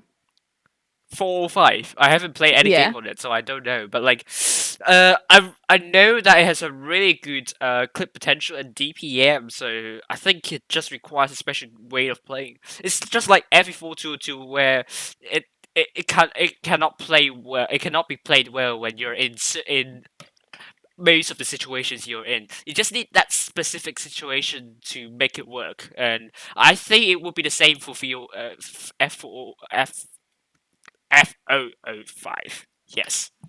The weirdest thing is, I have this tank on my main account. Hmm. I aced it again today. I have 3 aces in it now: a first Hmm. class, 3 second, and 2 third. Right. 22 games. I have a 45% win rate in it. Oh no. But an average damage of 2700, which for me is like really high. Good. Yeah. I So mean, it's it's just, good. it's completely ridiculous. I That's true. absolutely love the tank. I just can't seem to win in it. Right. Oh my god, people are telling me to, I mean, trying to expose my stats. No, my stats are bad. Please don't look at it. Please, please, please, please, please. No, no, no. Um, an enemy said to me, that language, did I swear? I hope I didn't swear somewhere early on. No, you just said manfac. Yeah, I said Manfak, and it was the name. It was exactly what it is to be pronounced. So To be fair, there's a lot of names that you can't really pronounce the way that they're supposed to be pronounced.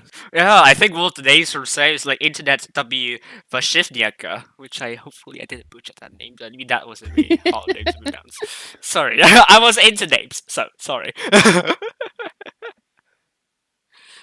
Right. Did I get roasted? Oh no. No, you didn't get room invites. Yeah, that's good. Let me head into that room right now. I just missed that notification. I'm going to be in. We're going to be in Vineyards. Let's bring the map up, shall we? I Vineyards. do love that map. This is one of my favorite maps, mainly because it's one of those maps with different altitudes. You have different kind of areas. You have basically just hilly. You have the ruins. You have the city. There's a little bit of everything everywhere, and I love that. Right. Yeah, and let me bring the map up. Okay, good. Reset the scoreline before oh, goodness me! I have to make sure I didn't press the entry button, otherwise disasters Oh happen. God. No, I didn't. Yeah, so let's not do that. Let's not do that. So basically, it depends really whether you want to play for a cap pressure strategy or map control strategy. Because if you want to play for the cap control, then you really want to send at least 2 tanks into capturing the base, because it's pretty random whether you get that cap lead on both sides if you use one Vickers light to cap that. If also, for example, enemies put a Vickers light into the cap though. So if you want the cap pressure on, you probably want 2 tanks there. Personally, The I tricky think. thing is that I've seen more and more games where base B is decapped, Oh yeah, like early on. yeah. And if you're watching on this stream, I'm going to show you the positions where you could decap me. This position and this position, so you know which positions I'm talking about. So hey. Sorry, North Spawn. North Spawn, personally, I think it's harder to rotate because you have positions that you can take on the South Spawn over to A that you can spawn up the tanks trying to rotate over back to A. So personally, I think A North Spawn, if you want to rotate, it's a bit difficult to do so. Not so for the South side though, where I don't remember you have positions that you could take to kind of I mean, yeah, you can spot up the rotation, but crossfire into the rotation, not quite so. So, yeah. Basically, what you'd have, if you have the north spawn, you can go into the ruins, you can decap B. But if you have the south spawn, you can go into that ledge just before the ruins with the little mountain near base A. Yeah. That can also be used to decap base A. But it kind of depends how much support is there, whether or not you'll be able to get away with it. That's true, though. And I really love vineyards just because, I mean, lots of elevation, lots of terrain, very undulated, really favors a lot of mediums and light play. So, are we going to see a lot of mediums and lights for both teams? We're going to see very soon. No, we're going to see E5s. I'm sad. Basically, this is interesting because if you look at Appa's lineup, they're still missing a tank, but you have the Vickers, you have 2 E5s, a 268, a Mouse and 2 and 5B, and that is not. It has tanks from the current meta, but it's not really a current meta lineup. That's true, and I'm especially surprised at that Mouse, mainly because that can be a giant weakness on this map. Giant weakness, because I personally saw, I think it was cats doing something similar with the Mouse, and they just got completely trounced by the enemy team, just because the Mouse just needs to kind of come in very slowly out in the open, especially in the map like Vineyards. If you want to rotate, then you probably need to go out in the open, and that's not really good. They're changing into a E100. Machinek back into E100, and still though, big well, tank. I think it's a big weakness. It's a very big tank. It's very slow. It can't rotate fast. That's true. Like if you look at Legion's lineup, yeah, with all the E5s and 121 and 2 T22 mediums, that is a very fast lineup. Yeah. Marcinek, he basically has to focus on the city side. He can't really do much else unless he takes a TD role. But he will be spotted early, and then they know where he is. I remember one time when I was on Vineyard South side, I just went into a spot to kind of spot tanks going into the city, and I spotted up that Marcinek, that E100 trying to cross into the city. I just farmed him completely, and by the time he was in that city area, he lost half of his hit points. But that's just it. There is Yeah. like it's a big risk to take a tank like that on a Yeah, map that's like true. this. So we have Legion on the north spawn and APA on the south spawn, and Mm-hmm. we're going to see APA taking double Vicky's lights compared to Legion double T22s and a 1-2-1. That's a highlight here, 1-2-1. We haven't seen that a lot in tournaments. We haven't seen it at all. No, yeah, not at all. I haven't played that tank, so I don't know exactly how well it could be, but we will see very soon. I have the 121B, which is a slightly better version. Absolutely love it. It's a great I tank. love it as well. Oh, Ninja. Ninja saying hi to me with a little heart. Hi, He's Ninja. honestly, Ninja is such a sweetie. I He see, I can be see. really salty in the game, but he's Yeah. real sweetie as well. Right, Legion, those mediums are going, they're going to ruins potentially, and Legion potentially bearing into A and a bit on the middle, while APA getting B with double Vigor's light and also heading mostly to A, somewhat on B as well, but maybe one tank overlooking to C Look at that, look at potentially. that, look at the T22s. Oh yeah, they're going into the ruins, and I'm a bit worried about them because the ruins are pretty like leaky. Like you could get shot from somewhere that you might not expect, and I have to say they need to play really carefully there. Legion playing very aggressively, but Very doing aggressive. expertly so, because they're taking holding positions. We That's only have true. Masio in the ruins, who can basically ruin stuff. Nope. Oh yeah, Macheo, overlooking to that ruin. So I thought you were talking about that 215 being weaker in the city area. He took some shots though. Yeah, but Moikar basically, he's put himself out of commission. He can get shots in from there, maybe. He Yeah. can't rotate back. Yeah, and he's in 2-5B. I don't think it's the best tank in that role. I mean, he's trying to spot up tanks trying to rush him over from C, but 2-5B, I'm not sure if it's a good choice. I would have put that E100 in though.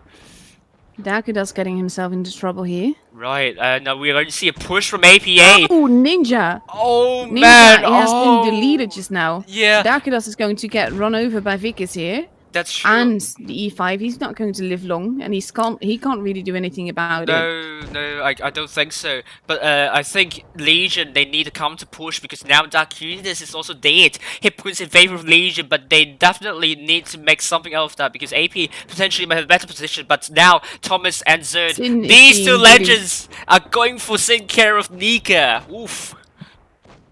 Sin is almost gone, and they need to take him Yeah. out. Then they have to E100 to contend with. That's Who true. can? He's reloading slowly, but he's going to take large chunks of health here. Yeah. Oh, but then Red Coaster have dropped the reactive armor, absorbed a big chunk of damage from Machinek. But Care of Nika is now down, and we're going. From my angle, Red Coaster and Zerd are very trying to focus down on Machinek. Oh, Thomas Radicals. bounces. Sorry. Oh my god, Marcinek, there he finally There goes. we go. Basically, it's going up pretty evenly, but this will still be Legion's game because they have literally double the guns. Yeah, they have. Morgar trying to help his teammate, but he's not going to be Trying. able to arrive there in time. Yeah, his backside showing to Thomas and Zerd, these two legends. I don't think they can mess up much, and Muika is trying to rotate, and he's getting shot by Thomas. Thomas dropped the reactive armor. He's not long for this world. Muika is going to go down to Zerd, There and you last go. man standing, Macheo against Object 3 and Whoopsie. Object 3 running away. He might Yeah. die for it, but it's still Oh, it's Macheo! funny on its own.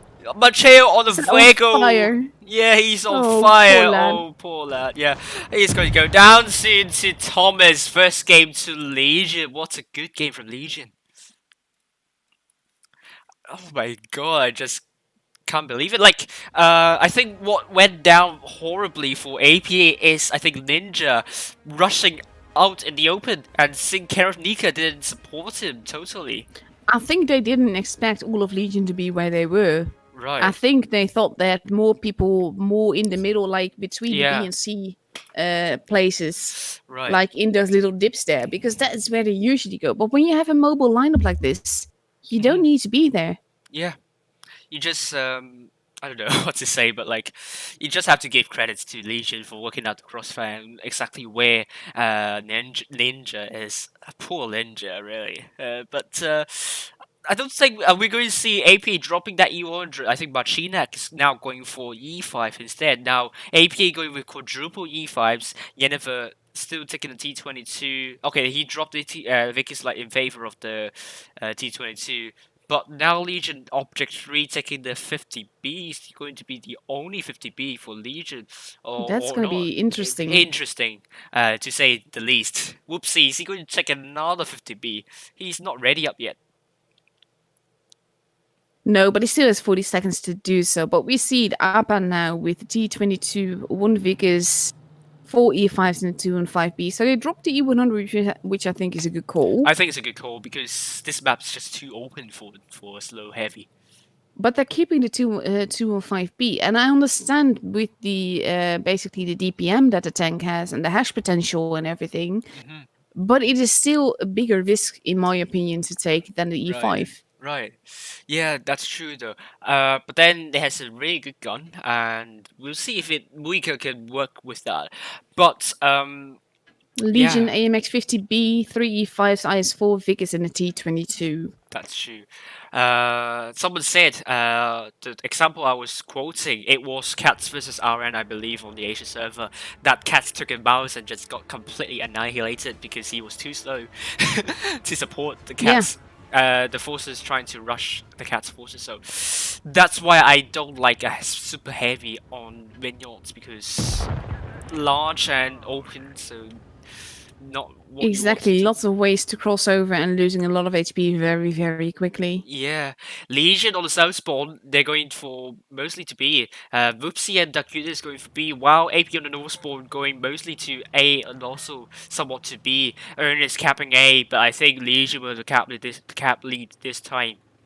We see very similar strat here. The E5's pushing under the bridge. Mm-hmm. Object 3 losing a little bit of HP, getting right. spotted quite early. Yeah. And now turning around. Thomas moving back a little bit. Dakozas is in a tricky position. He needs to get out of there. Right, yeah, the Radakoso is lucky not to get shot by Sinkarvnika and also Machina. Engi getting shot by, I think, Machinak here. But now taking too much of a risk. He doesn't need to do that. That's true. But then we also saw APA's forces heading into the ruins. Whoopsie made a really good shot into Macheo. But we'll see how APA is going to work with that. Basically, Radical's losing too much HP here. They're basically being too over-eager. APA is doing exactly the same thing that Legion did. True. So Legion knows this threat. They need to adjust accordingly. Yeah. Whoopsie, getting out in the open, getting shot like that, he doesn't need to get shot at all. No, he doesn't. And look at the hit point deficit for Legion. Almost 2k. Legion would need to do absolutely wonders to put it back, because, yeah, they might have cap lead, but APA, they might use this advantage to make a really solid and well-coordinated push. Yeah, but that would mean having to push straight into Legion's guns, and I think they're not quite ready to do that. No, not ready yet, but we'll see how APA is going to make a push. But Whoopsie also spotted, he's trying to run away, but he's spotted running away. APA, what would they make of this information? Would they push forward? APA is content to hold. Maybe they will push together later. I think they had hoped to catch anyone in the ruins. Right. Which just isn't the case. Yeah. Meanwhile, we have Dakudas going past C, which I think is a good call, because you don't want to telegraph your position. Well, now he's in C, so now APA knows someone is in C, and would they push Which is fine, but they're going to take blind shots into the place that he's not at. That's true. That is why he drove around. Yeah, that's true, though. Thomas getting spotted. Oh, Engi trying to push forward, but he got spotted. Thomas. Oh, no. Legion is in loads and loads and loads and loads and loads of trouble. They're being too eager. They're not being careful enough. Right. Machina keeps getting tracked and keeps getting hurt quite a bit here. But now Yennefer and Ninja now barreling into the forces of Object 3, Thomas and Whoopsie. But they don't have the numbers here. Is that a good idea from APA? I don't know. But Legion, they are very low. They only have, Kimpo's now neck and neck. But APA... Thomas getting that last shot in, but before Thomas he gets taken out. Whoops is almost gone, but he's hiding in the city now. Zerd is crossing over, that's costing him HP, but both teams have lost a gun now. Neither team is looking particularly healthy. No, and Zerd's down to one shot. Well, needing. about 1.5k damage between them if they focus fire, but Zerd is going to be taken out very quickly. Yeah. There he goes. Look at how But so is separated. Masio. That's true. Look at how separated the forces of Legion are. They took out both Sin Karonika and also Macheo, but APA with 2 caps.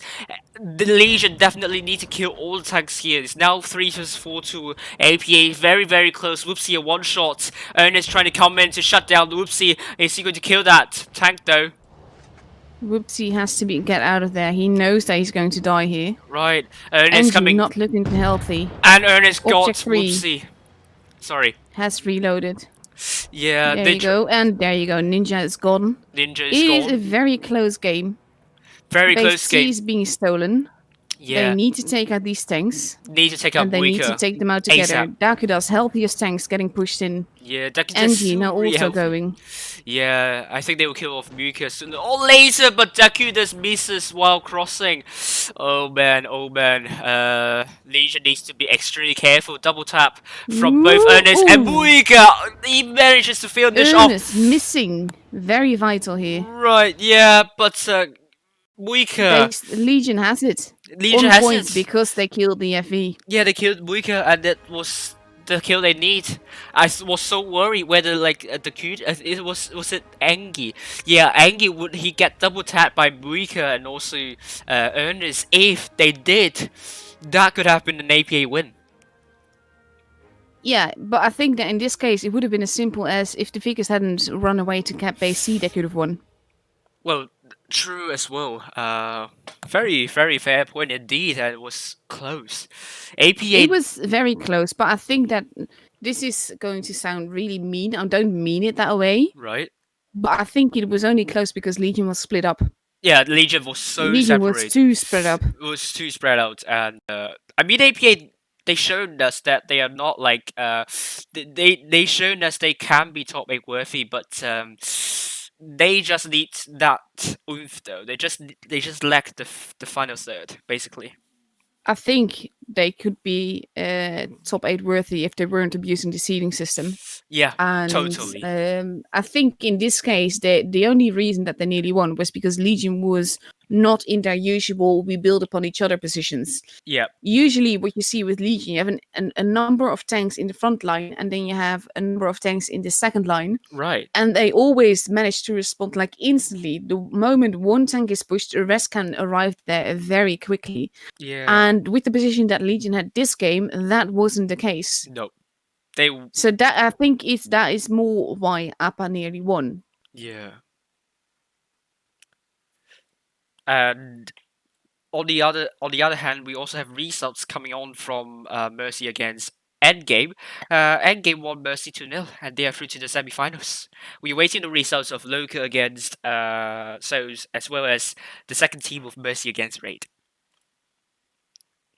Nice. Going to be interesting to see what the rest do. But I'm going to it's going to be absolutely fantastic. We have Raid against us next. So we are 3 of the big 4 are through to the last 4. Nice. So now we only need Loka to make it to have like this epic matchup. That's true. We're still waiting on that. Raid 2-0 against Mercy. What's the okay, we still haven't seen a tiebreaker game yet. We almost had it with Legion against APA, but we'll see. Actually, it's Souls versus Loka on the official stream, on the reward stream. Yeah. So I'm actually just quickly looking at my at my iPad. I have the official stream. Yeah, I hope it doesn't break your stream though, because you know. No, it doesn't. Basically, because I'm watching it on a completely different device. Okay. It all works fine. Yeah. If I were to try and do this on my laptop while I'm streaming, then everything would die. Yeah, that's true. Well, we still have a lot of time left, and some rosemary and parsley as well. I don't know if we can make some really good dish by platooning. Oh god, we could try that, but I promise you right now, I can't play PC to save my life. No, I'll try to carry something like a mouse. I'll try to carry you as much as I could. Let me find you. Can we not? Because you can't find me. Yes, I can find you. Let me add you as a friend as well. Yeah, you basically because this is a press account, you can't find me unless I let you. Yeah, that's true though. Let me just have a quick look at my controls because I never notice. Right. 1, 2, 3 is shells. Consumables is 4, 5, 6. Okay. I have a different because I mean I'm used to that, so I have a different I have a different control and hotkey for these. So, but we'll see. Don't make things more complicated. No, I won't. I won't make your life hard. I know. I know. I know. It takes some time to get used to new controls, but yeah. But I'm seriously, I can't play PC because for some reason I have big trouble with my left hand and right hand doing completely different things. So right. both hands on the keyboard typing different keys is fine, or both hands on the controller is absolutely fine. It goes wrong for me when it comes to having to press buttons to move and then do other stuff with the mouse. Yeah. So I'm just going to come to base B and see what happens. Yeah, I'm going to say D. I'm going to go D. I'm going to help the mediums. He needs my help. Oh, yeah, good idea. Yeah. Oh, the heavy's going there. Oh god, I don't know. How do I go into sniper mode? You either roll your kind of your mouse wheel or you press shift. Scroll. Yeah. Got it. Are you in the auto zoom or are you in the manual zoom? I don't know. Does it zoom like automatically? Like if you focus on that target, it like zooms in. No, it doesn't really do that. But that's also because I was. Yeah, if you want to zoom. Got a base. Oh, good. If you want to zoom further in, then I think you kind of play with your mouse wheel and you zoom further in. That's manual zoom for you. Okay. Right. We also have. Well, like I see, I don't know anything about this stuff. Right.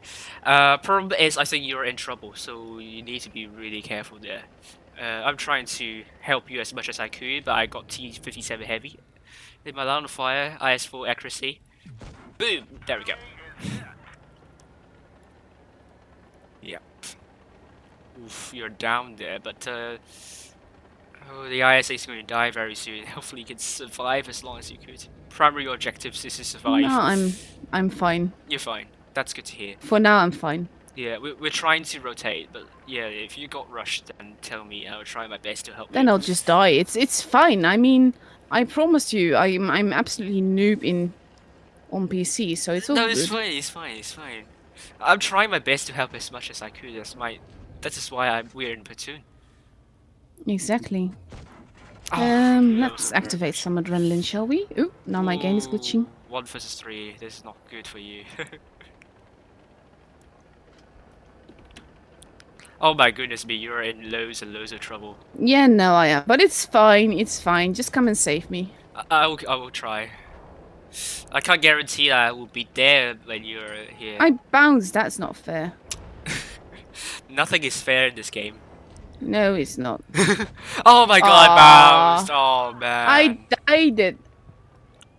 Right. Oof. Wait, you said you died it? Yes. That's like the cutesy term. Don't you know that? No. You need to know your internet lingo here. Oh no, I don't. Oh my god, this is going to be hard. HE shell on the leopard one. Boom. Nice. Yeah. Let's see 5 that I'm trying to kill that ult. If you say heavy, you're making a big mistake. Bye. Yes, he is. There you go. You have 2 bases. You just need to survive. And kill all the tanks. And kill Leo. Yep. Oh, can I? No, I can't shoot that. Well, good. Redens. There we go. We're winning. We're winning. We're winning. That's good. I kept on checking my time whether we have a time for our game or not. Oh, the E5. I'm crawling my way to put a shot in that E5. Oh, but he's down. I can't really. Yeah, just hold basically. Yeah. The E something, that one is going to base D, but you can't really spot him. See if you can get steal base C. No, I don't want to do that because we have caps. So why would I? I try to spot up that projectile and the E5. Put a good shell. There we go. A good shell into E5 and should I use my adrenaline? I can put a nice shell into E5. And that's the end of the E5. That's the end of the world for the E5. Okay, now cap base C. Yeah. I mean, it doesn't matter, but it basically distracts them and makes them panic, which is always fun. Would you mind if I eat a cookie? No, why would I? Because I'm going to munch a cookie on the stream. Om nom nom nom nom. Just don't talk with your mouth full, because that's rude. My mama told me better than that. You just dropped down before you could shoot him. Cheeky bugger. But you're definitely winning, and they're not killing the fearless, so you've definitely won. There you go. I won on PC. Yay! I mean, I was driving a mouse, I bounced a bunch of shots. Congratulations! Let's give... I got 3rd class. Nice. Let's give Amaunet a round of applause. Oh, that was actually really funny because I got like 2k assisted damage here. Right.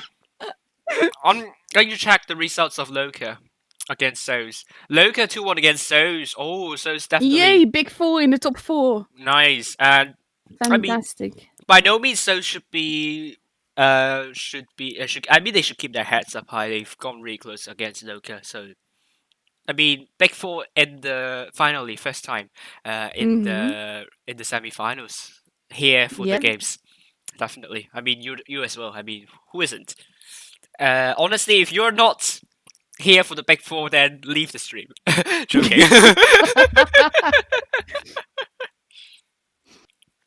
But yeah, I dismissed Platoon for obvious reasons. We only have like our next matches. We only have 11 minutes left. We can play one more if you want.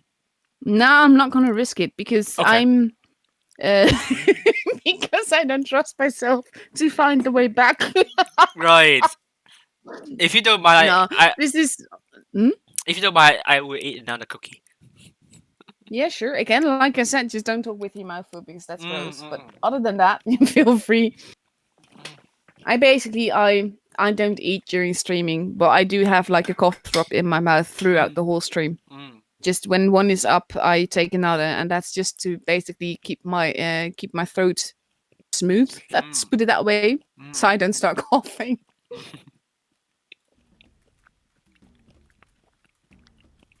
But yeah.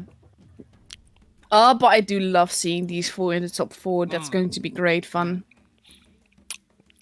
What are predictions though? Like Legion against Raid and Endgame versus Loka.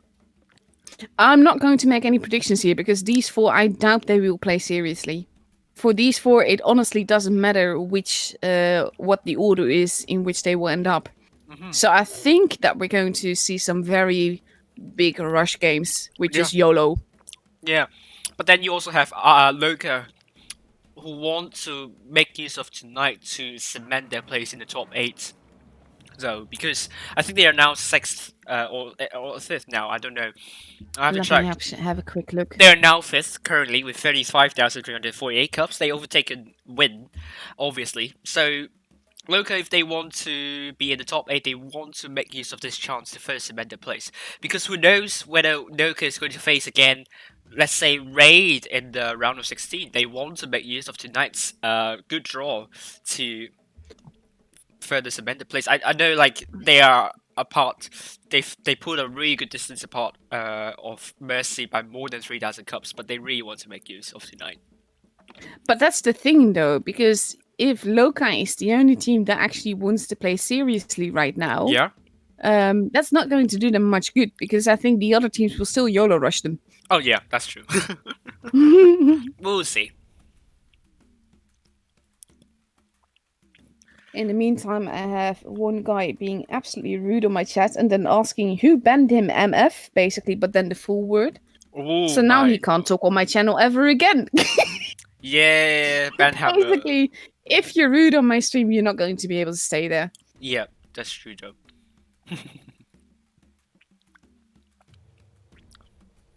So we only have around 8 minutes left. Oh, this is actually funny. Someone is like, why is she moving in sniper mode? Well, that's because I play in sniper mode. I don't play in any other way. And that's why people are toxic on you. They don't understand it, but that's the thing. People have this really stupid idea that just because they don't understand it, that it must be wrong. The fact that they can't play that way doesn't mean I can't. I scored a 67% win rate on my main account. Yeah. I mean, you can say a lot about that, but that's still with sniper mode 90% of the time. Yeah, just stop tunnel visioning, then you'll be fine. Exactly. It works for me. It doesn't have to work for them. That's true, though. Wow. See. Oh, someone asked me to show the replays, but we only have how many minutes? How many minutes remaining? Oh, thank you for the recommendations. I just got a sale for the legendary camel on the mouse. Nice. 7 minutes remaining. Okay, yeah. Oh, that means the room invite will be up in about 2.5 minutes thereabouts. Yeah. Right. But yeah. But basically, what happened with me with the game is that the first 4 lines that I grinded were all TDs. And when you have a turretless TD, you do not need to zoom out. You just move about and basically maps and things. I'm hyper map aware. And that is why sniper mode works for me, because the mini map is my best friend. Yeah. I'm constantly aware of where I am, where the enemy is exactly. And all of that, and I know where the how my tank is positioned. I know what position I'm in. Yeah. The only problem that I run into is if someone bumps my tank and it's sort of like that auto turn. Yeah. Where they push your tank and it turns. Yeah. That can throw me off, and corpses. Oof. Because you don't see corpses on the minimap. Yeah. So that can always be a little bit tricky, but other than that, it really works for me. And it has its pros, because basically the first shot that I have is almost always free damage, because I'm already zoomed in and I'm already aiming. Yeah. Whereas the enemy, when they see me, they have to click sniper mode, start aiming, start zooming, and then they can shoot. And by that time, I'm long since in cover again. Yeah, true. Would I ever do a face review? Someone asked me. You'll know soon, okay? Hello, Sugar Tony. How are you doing? Room should be up very soon. Yes. And this is going to be fun. So we have Legion versus Raid first. Yeah. And then you and I are going through to the third match round. There we go. Rib as well. Yes. So that's going to be either against EG or against Loka, so it's going to be great fun either way. Yeah, either way, Vic 4. I mean, I can't demand more for that. I can't demand more for that. Wintermire Novka, let's brief Wintermire Novka, shall we? It's a boring map. Basically, sorry, it is. You have to generally have one fast tank on both teams that is going to overlook base A, not necessarily to cap it, but just to see if anyone is there. Right. If they have more than one medium, you know that they're going to try and take base A, which means that you can push B and C. Right. You generally have a holding party near base B and near base C. Right. Camping places on both sides quite a lot as well. That's true. I mean, for Winterburn Love, you need to go here. Joking. But it depends really where you want to go, because I've seen plays on both A and C. I mean, either A or C, so it really depends on what teams would like to go for. If you want to play on A, then maybe you might want to put a lot of people on A, and B is actually a cap that is very dangerous to get, though, because usually if you want to get off B, you might get shot from literally everywhere. So if you want to go and cap B, you must ensure that whoever is capping B must have good support from you, and otherwise you're going to risk losing a lot of hit points doing so. The push over to A is going to be very popular for tanks if they want to get information whether the enemies are going for A or not. And if you're watching my stream, then you know the positions where you can spot tanks going for C. So you just need to go here, yeah. Right. I think one of the biggest issues with this map is, though, you can't leave base A completely unprotected, so there will always be a spotter there. But at the same time, if you go to cap base A, that means that the enemy team is almost certain to get a 2-base advantage. Yeah, that's true. So we will see. Oh, Moika. Is it Moika? Is it Moika or Moika? Because I say Moikar, yeah, but that's because mostly because I have two sisters that live in Sweden, I see. and it's sort of like the Swedish pronunciation of what it probably would be. Yeah, because he said that you pronounce your nickname correctly, not me. Is it not right to say? Is it actually Moika? Because Moikar. yeah, because from my memory, OJ in Polish is pronounced as we.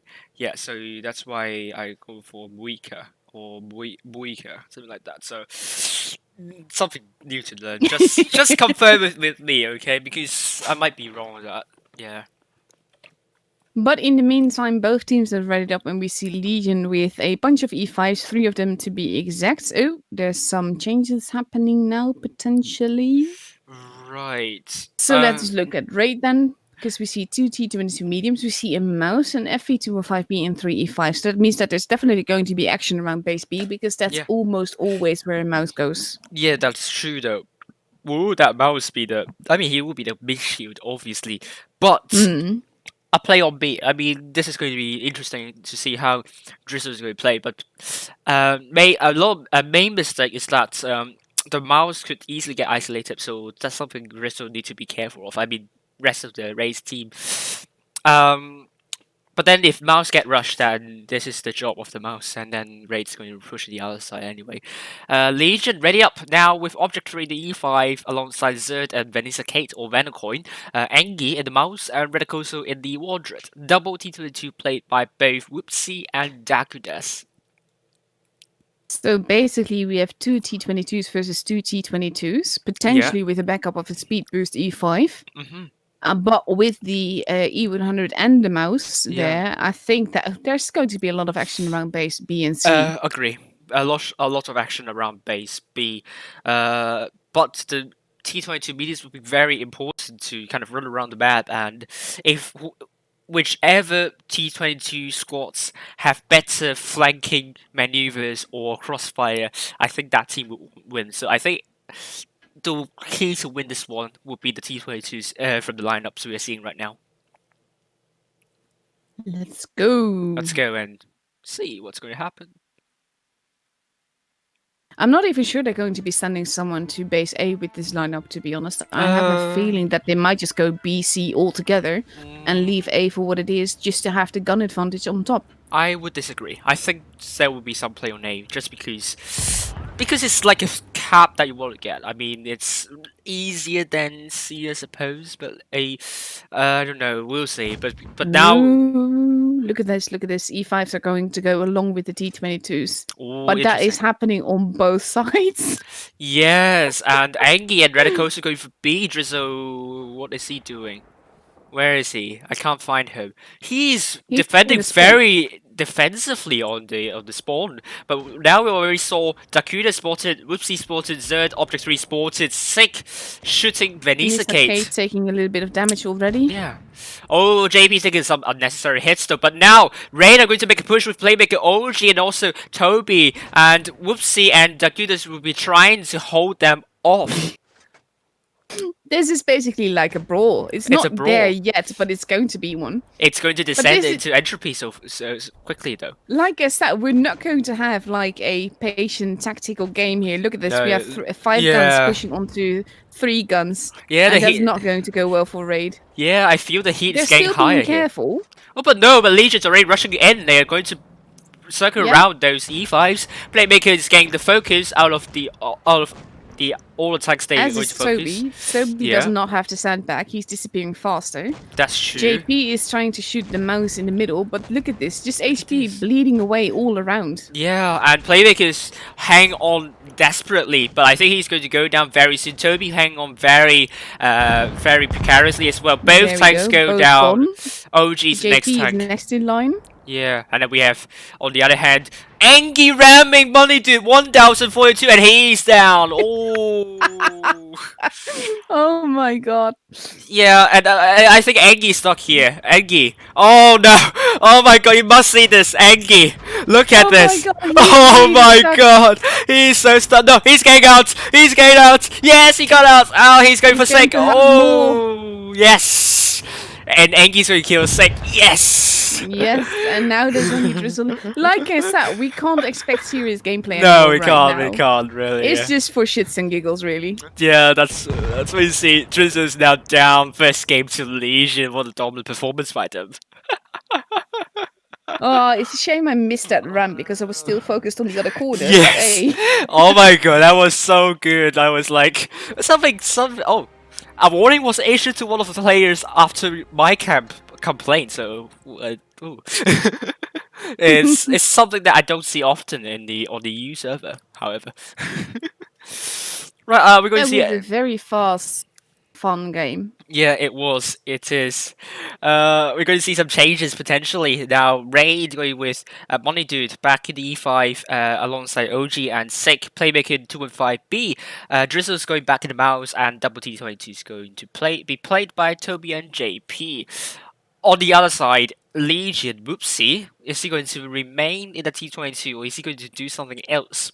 Vanessa K changing into the IS4, Zerd in the E5, Redico's also in the IS4, Engie Mouse, Object 3 in the E5, we are waiting on the Whoopsie. Which tank is he going to take? Put your predictions in the clan chat. No, put your predictions into the YouTube chat on your right hand side and guess what tank Whoopsie's going to pick. He's going to pick Vickers, yes. Right. But it's again, like I said, you can't expect serious gameplay, so you also really can't expect serious lineups anymore. That's true, though. I think Redicoso dropped that E100 in place of IS4, if I remember correctly. Oh man, that was so meme worthy. That it was, but I think he's going to like. I'm hoping he's not going to ram people like that right now in this tank. No. But that's for the memes, obviously. Right, 15 seconds left. Let's prepare ourselves. Yes. Meditate. Almost there, and it's just going to be fun. Like I said, it's not serious. We'll see what happens. I mean, of course, the teams want to win, but at this stage, they know they're solid in their top 8. Yeah, I mean, they just have to have fun and practice. I mean, practice 40 hours a day. I mean, that includes the 40 hours a day they're going to practice. So both teams should look would want to try out the brawling strategies and also their focus fire. Of course, you don't want to mess up. And who knows if Crystal Cup is going to come back suddenly and either one of the teams will be facing one of the Auri clans. That could be fun, actually. Yeah, that would be really fun. I would love to have another offline again because it's just so much more fun. It is. We have Toby being very forwards here. Yeah. Oh, he already took a hit by Whoopsie. And look at this. We have the E5s rushing the middle. So Whoops might potentially be in a lot of trouble. He has to be careful with how he pulls back, and he's doing so expertly here. Yeah. Only taking one shot as he crosses over. No, there's another one. Oh no, he got tracked. And then he gets tracked. That is dangerous. Oh my god. Oh no. Nick. Oh no, poor Nick. Poor Nick, yeah. Toby put a nudge. Oh, he's trapped. Oh dear, he's a golder. he's a golder. But he's still there. He's still there. He's still alive. He's still alive. And he manages to get away. Oh no, he was killed by Toby. Oh man. Toby bully. Press F to pay respects to Whoopsie. F. No, on the other hand, Legion's pushing the mouse. Drizzle, the Vanessa Kate and also the Q is trying to push that mouse, but now JP's coming in to counter that. Then Legion is missing a gun, but they still have an HP lead. Well, now it's not just over under. They're back. It's going up quite evenly. Yeah, and Object 3, Zerd and Engie holding on to this front line very carefully. Puts a really good shot from Zerd into OG. Around. Vanessa Kate is going to be gone very soon. Yeah, he is, but Drizzle also very, very low. But I think Object 3, they can't really rush, to be honest with you, because the numbers don't add up. No, exactly. Yeah.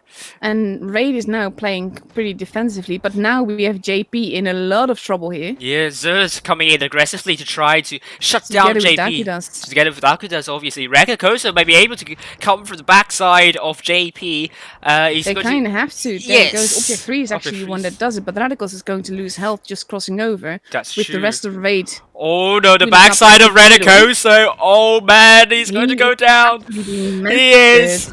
Oh man, but Legion still with the keep on bullied, but Raid's forces so angry They're here. missing guns. The guns are so important at this stage. Yeah. Money, dude. Yeah, they're going to Dakidas lose almost one shot. gone. Still alive, but not No, anymore. not anymore. It's going to be Object 3 3 versus not looking 5. too healthy either. No, he's down. Angie very healthy though, and I don't think that's going to be a win for Legion this time.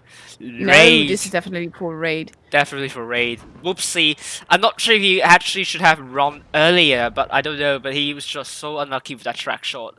But that's what the good clans are made of. They will make sure they would track the tanks, and that is what separates top teams from the average ones. These kind of minor details are what you want to do to kind of be the top teams, and now Angie's down to OG. Raid got the second game. Well, we do get our wish now. We get a tiebreaker. Yeah, we got a tiebreaker, and I'm going to see some Finally. memes. Yeah, we got a tiebreaker finally. But I think it might have been very different if Whoopsie hadn't died that early. But That's still, he true. did more than 1k damage. That's true. Yeah, I mean, he did what he. I mean, he did give the information, but I think he should have run early to kind of avert a possible pincer move from the Raid. But Raid did really well. Playmaking doing over 4k in a 215B. Toby 3k killing 2 as a result. So tiebreaker map, Desert Sands. Do we have time to brief the map though? Not really, but basically you have one base in the desert with all the best positioning, and you have 2 bases in the city which are tricky to cap because either you have someone hugging the building on the other side, or you are standing out in the open, can be decapped. Yeah. But what we generally see here is mats that are holding in the desert and the rest of the team pushing up behind it and a big brawl.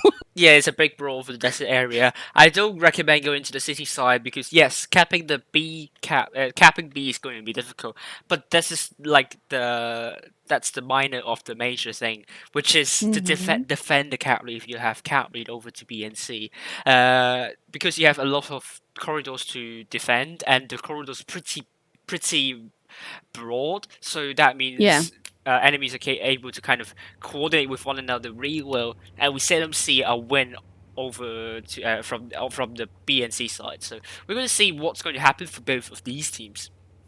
But with 2 T22 mediums, 2 E5s, 2 215Bs, and an IS4, potentially unless Radicals changes now, versus 2 T22 mediums and 5 E5s. Right. We're definitely... Oh, no.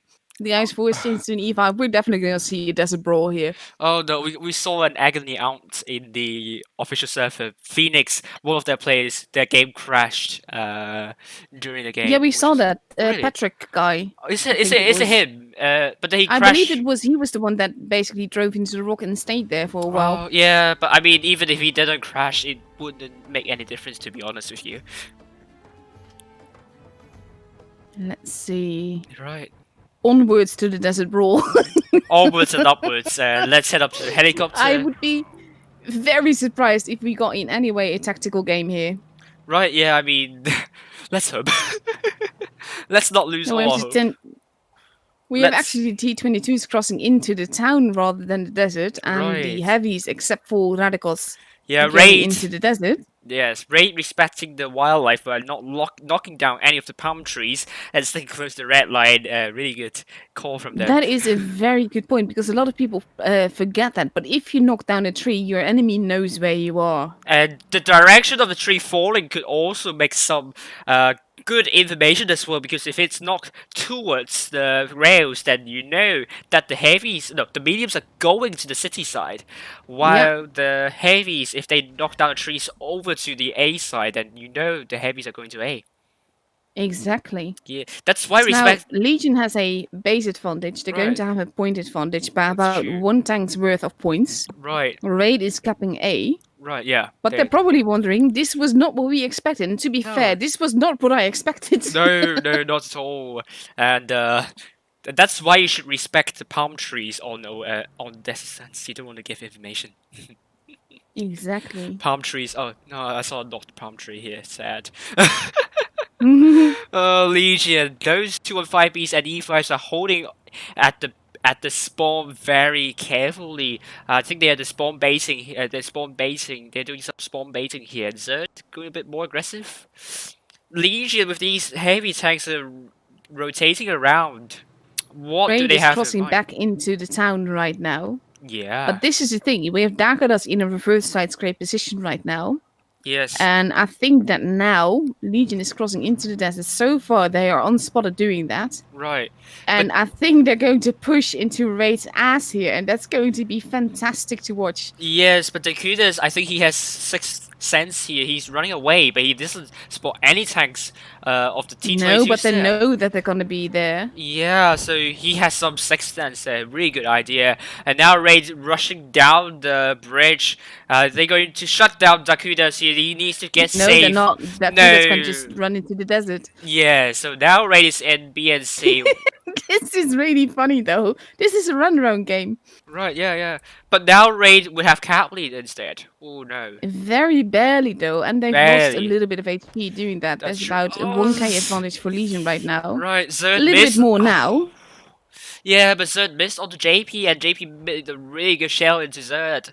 I don't know. Legion looking likely to push Drizzle and Toby, but OG Yeah, but takes they some know hits. half of Raid is on the other side, so Drizzle is on his own with potentially only Right. one tank there, which we see, but they haven't yet. Yeah. Now they have. And they're Redico. leaving Drizzle to go after Toby. True. Which is, while Drizzle is running his sandbag, Toby is the more likely target to be easily destroyed. That's true. Oh, Zerd took a really big hit there. Mhm. Oh no, he is in loads of trouble. But Drizzle's trying to come JP with the arriving. backside of no. Engi's coming with the backside. Drizzle is down to object Zerd is 3. going to be gone. He's gone, but Toby's very low. He's gone as So well. is Toby. JP's going OG to be has next. been taken out on the other side. Yes. We see that JP is now being focused. That's true. The hit points in favor of Legion by more than 4,000, no, more than 3,000. And JP is And down. guns. Guns as well, yeah. Radicals losing HP. Yeah, Redicoso. How did they manage to do it? Like, it was... No, this was actually, you could read it like a book because you had Raid pushing on one side and Dakudas was pretty much on his own on this side. Right. And he had spotted more than half of the Raid team. That's So true. they knew on the other hand, on the other side, that they just had to Right. go for it. That's true, Because though. there were only like less than half of Raid's team was over there. Right. And now, it's just a matter of cleaning up. Yeah, just mopping up the floor. I mean, it's just a clean job they need to do. How much did we pay for them? Did we pay for them to clean up? But just look at this. Now they're just going in. It doesn't matter at this stage. They know that they're going to win. They have way too much HP. Way too many HP. 7,000 still. I mean, Legion very dominant performance there. Raid, I think they just didn't look like they are going to make a challenge here in this one, personally. I think that if most of the team had stayed together, then they might have won that. But Right. because their team was spotted. Oh, there we go. Third place match Third already place match. happening. Yes. Loka versus Raid. Raid. I heard that Endgame won 2-0 against Loka, so I'm going to update that as well. Yeah. Um, That is why we already have the match, because we had the tiebreaker. Oh, we're going to my favorite map of the whole game. Faust, isn't it? Yes, absolutely love it. All the tunnels and the bridges and everything. It just makes it a very interesting map. Right. Take away with the briefing then. Well, basically, you can go here and here. No. You have 2 bases close to the spawn. Right. Then you have the base in the middle of the map. And you have base A. Base A is considered the map base. The thing is, though, you almost always have to get that base closest to your spawn as well to avoid getting a disadvantage of map. Whereas if you focus your forces on base A too much, you can give away 3 caps to the enemy team. So generally what we see is that maybe one fast tank is sent to A to hold or keep or cap it, depending on where the rest of the enemy is. Right. But most of the action will be around base C and D, and basically the positions around there basically facing off against each other. That's true though. But I think recently we've been seeing a lot more plays over to the A side. Let's see if I get the map up for you guys. Let me find a button. It's There we go. Is this right? There we go. I've made some two big arrows where you can push. North side you can try push to rush through B, and for the south side you can try to push over to the northeastern corner. But I don't. But maybe we'll see that because because as Amaunet says, it's going to be very brawly, and so on. We'll see if it's going to be the case here. While A side, I don't know, like you can get lots of information there, and you might have some really good map control, but going to C and D would be a little bit difficult because you might get spotted at a very distant positions from the enemy. So let's see what these two teams are going to play. But I would expect one force tank overlooking base A from both sides. Yeah. Potentially two if they have like a pair. Right. But overall, I do expect mostly C and D action and in that upper right corner of the map.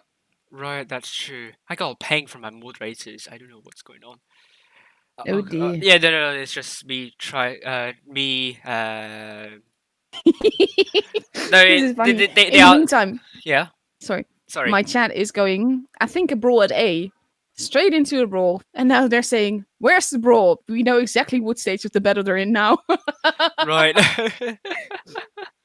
Right. That's funny. Yeah, that's funny. Let me change the logo as well. Oh man. So now we have Loka readied up in a 215B, 4 E5s, and potentially 2 T22 mediums. Right. Versus 2 T22 mediums, 3 E5s and IS-4 in a 113. So they're taking a little bit more armor and a little bit more DPM on raid side, which can make all the difference in a brawl. At the same time, the 113 lacks armor. People A through it like paper, especially at this stage. So taking the 113 is only worth it if that 113 can use the rest of the team as basically a shield. And also, if that 113 is aggressive, if it's a defensive one, then good luck, really, because 113 can't really hold because of the backward speed and also the traverse speed is horrendous, abysmal. So we're going to see what's going to happen, but Loka going for a lot of E5 sounds. I mean, it's a Sep Tupo E5s across the board, and but that's the whole thing, though. Yeah. The E5 is a very competitive tank right now because it's basically the strength of the American tanks overall is being an all-rounder. Yeah, that is true. What their the tanks are best at. Basically, tanks that can play two roles. And the E5 is a prime example of that, especially with the weird consumables and provisions. Yeah, that's true. I mean, the reactive armor, especially, how good it could become when you apply that at the right time. Mm-hmm. Yeah. We only have 20 seconds remaining on the clock. Yes. Almost going into the match. That's true. Of the last matchup of this evening for us. Yeah, it will be. Well, exciting games overall. Fun games so far. Fun. That last game on Desert Sands was just hilarious. Yeah, unexpected as well. Like we didn't expect what Legion you could see Raid fully expected to be rushed there. yeah, of course, and they kind of hesitated with like A or no A, 2A or not 2A. Where are they? Yeah, 2A or not 2A. That's the $1 million question. No, that was really funny. Yeah. So now we'll see our first Loka games for tonight, and that's true. We'll see what they do. We will see. Here we go. Where is Dubita? I'd like to focus here. Oh my god, he has become a meme. Noob Eater is such a sweetheart as well. Really nice guy. Right, yeah. Well, although so catch a snack taking a defensive position. Yeah, catch a snack. Basically spot. Yeah, catch a snack in the R2K position here, and in the 215B, of course. So. Lines of fire happening. Yeah, from Drizzle and JP trying to cap D, while Ariana Grande trying to cap C. Ray will have to cap B first. A little bit of damage being done on both sides this time. Right. Toby alone over to A. I wonder what he could do here, but he's playing really carefully here. He doesn't want to go too aggressively such that he would get taken down early on, so we'll see. Yeah, but they don't know where Ariana Grande is and where the F is. That is why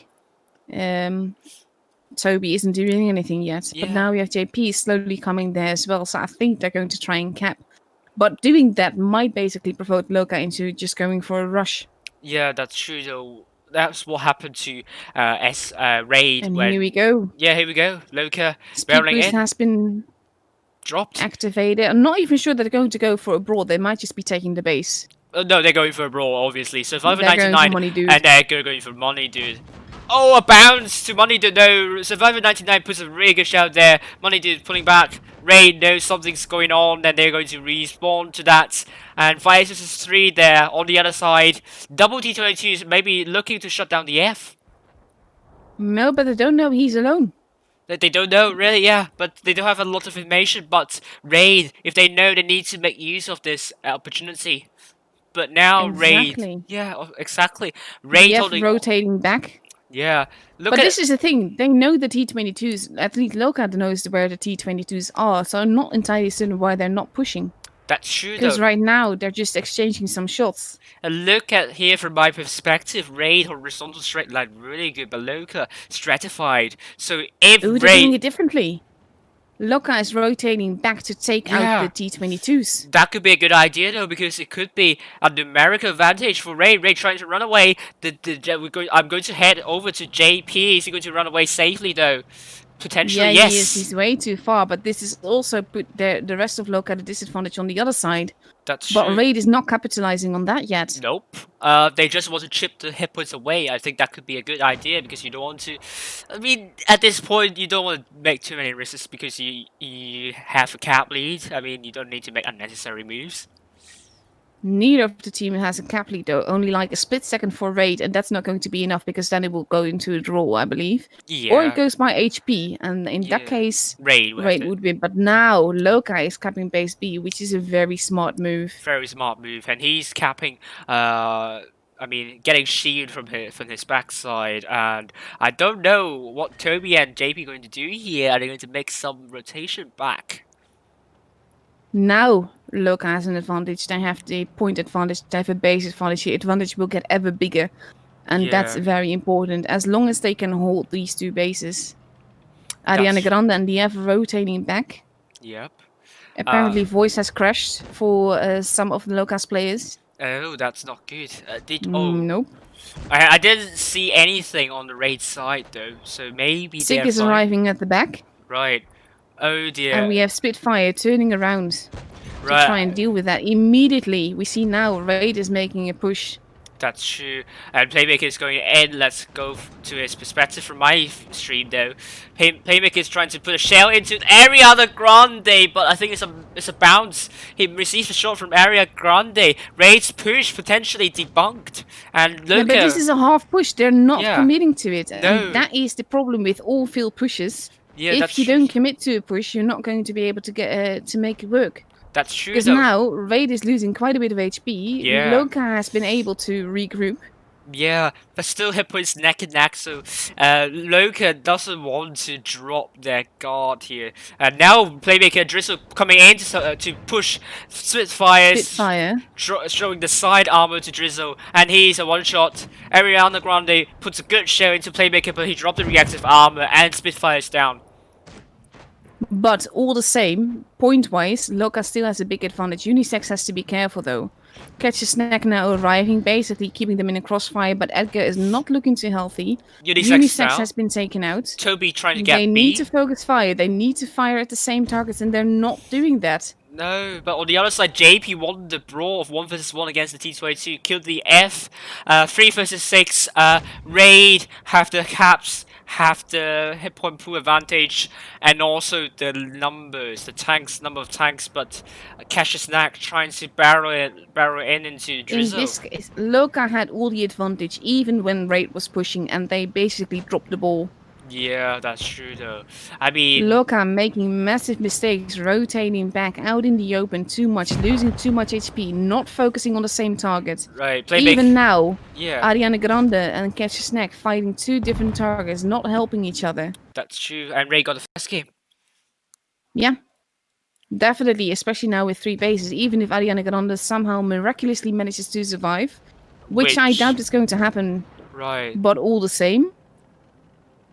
Unless we saw a miracle happen. Oh, bounces happening for both tanks No, here. he's still going to go down. There he goes. Ariana Grande But is this dead. was Raid.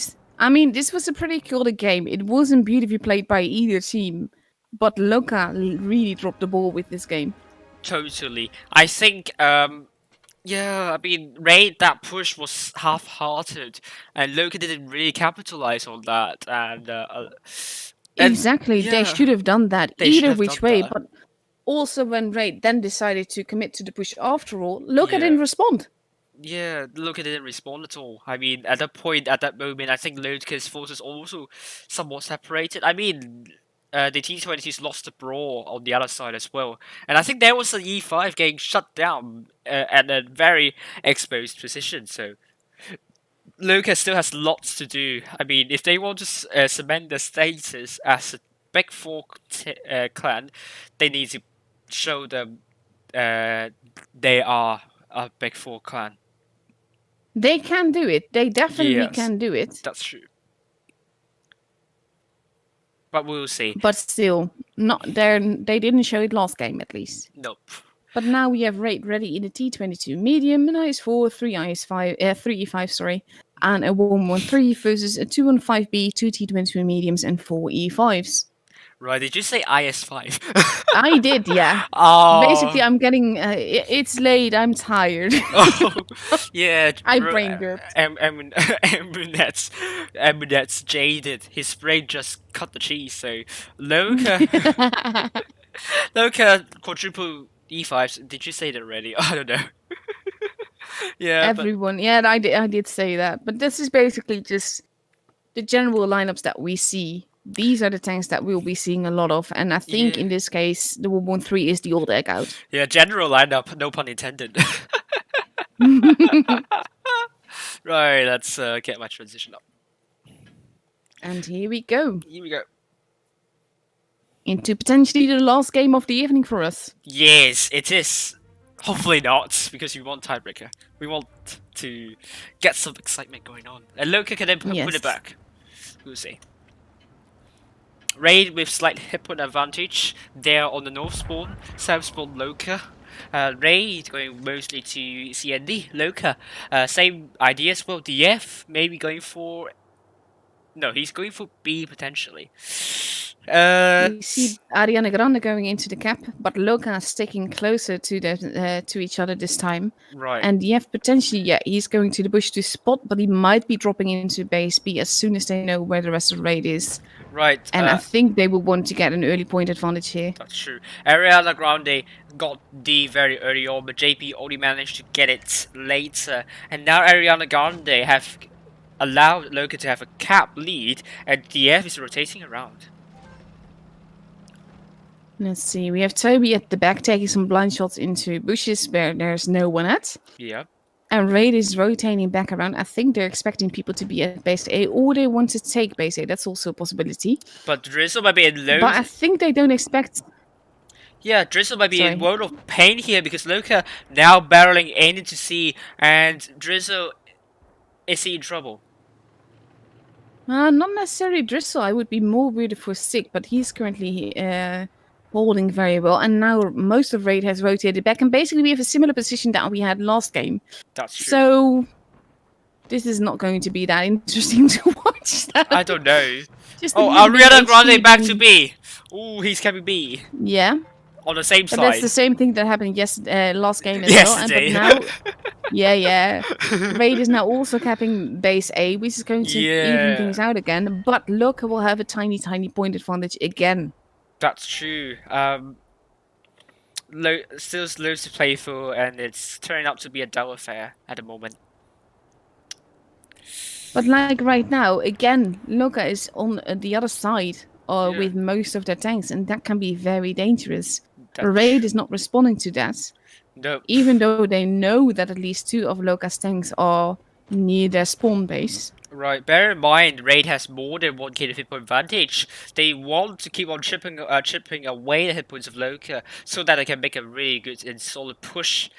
But Loka is very worried not to drop unnecessary hit points here, and Edgar holding on, and Spitfire is pretty low as well. Sick is pushing now, which is dangerous because the rest of Raid is pushing, but most of Loka is protected. Yeah, that's true. Is that the same idea of Sick? I mean, I think he's doing the same thing here. Or... Yeah. Right, Raid's And in pushing this into case, the Loka E5s. is responding better. Edgar is basically being the sacrificial limb there. Catch Snack is pushing up. That's Sick is true. going to be deleted very quickly. Edgar got tracked there, so that's costing him his life potentially. He's been tracked again. That's true. And there he goes.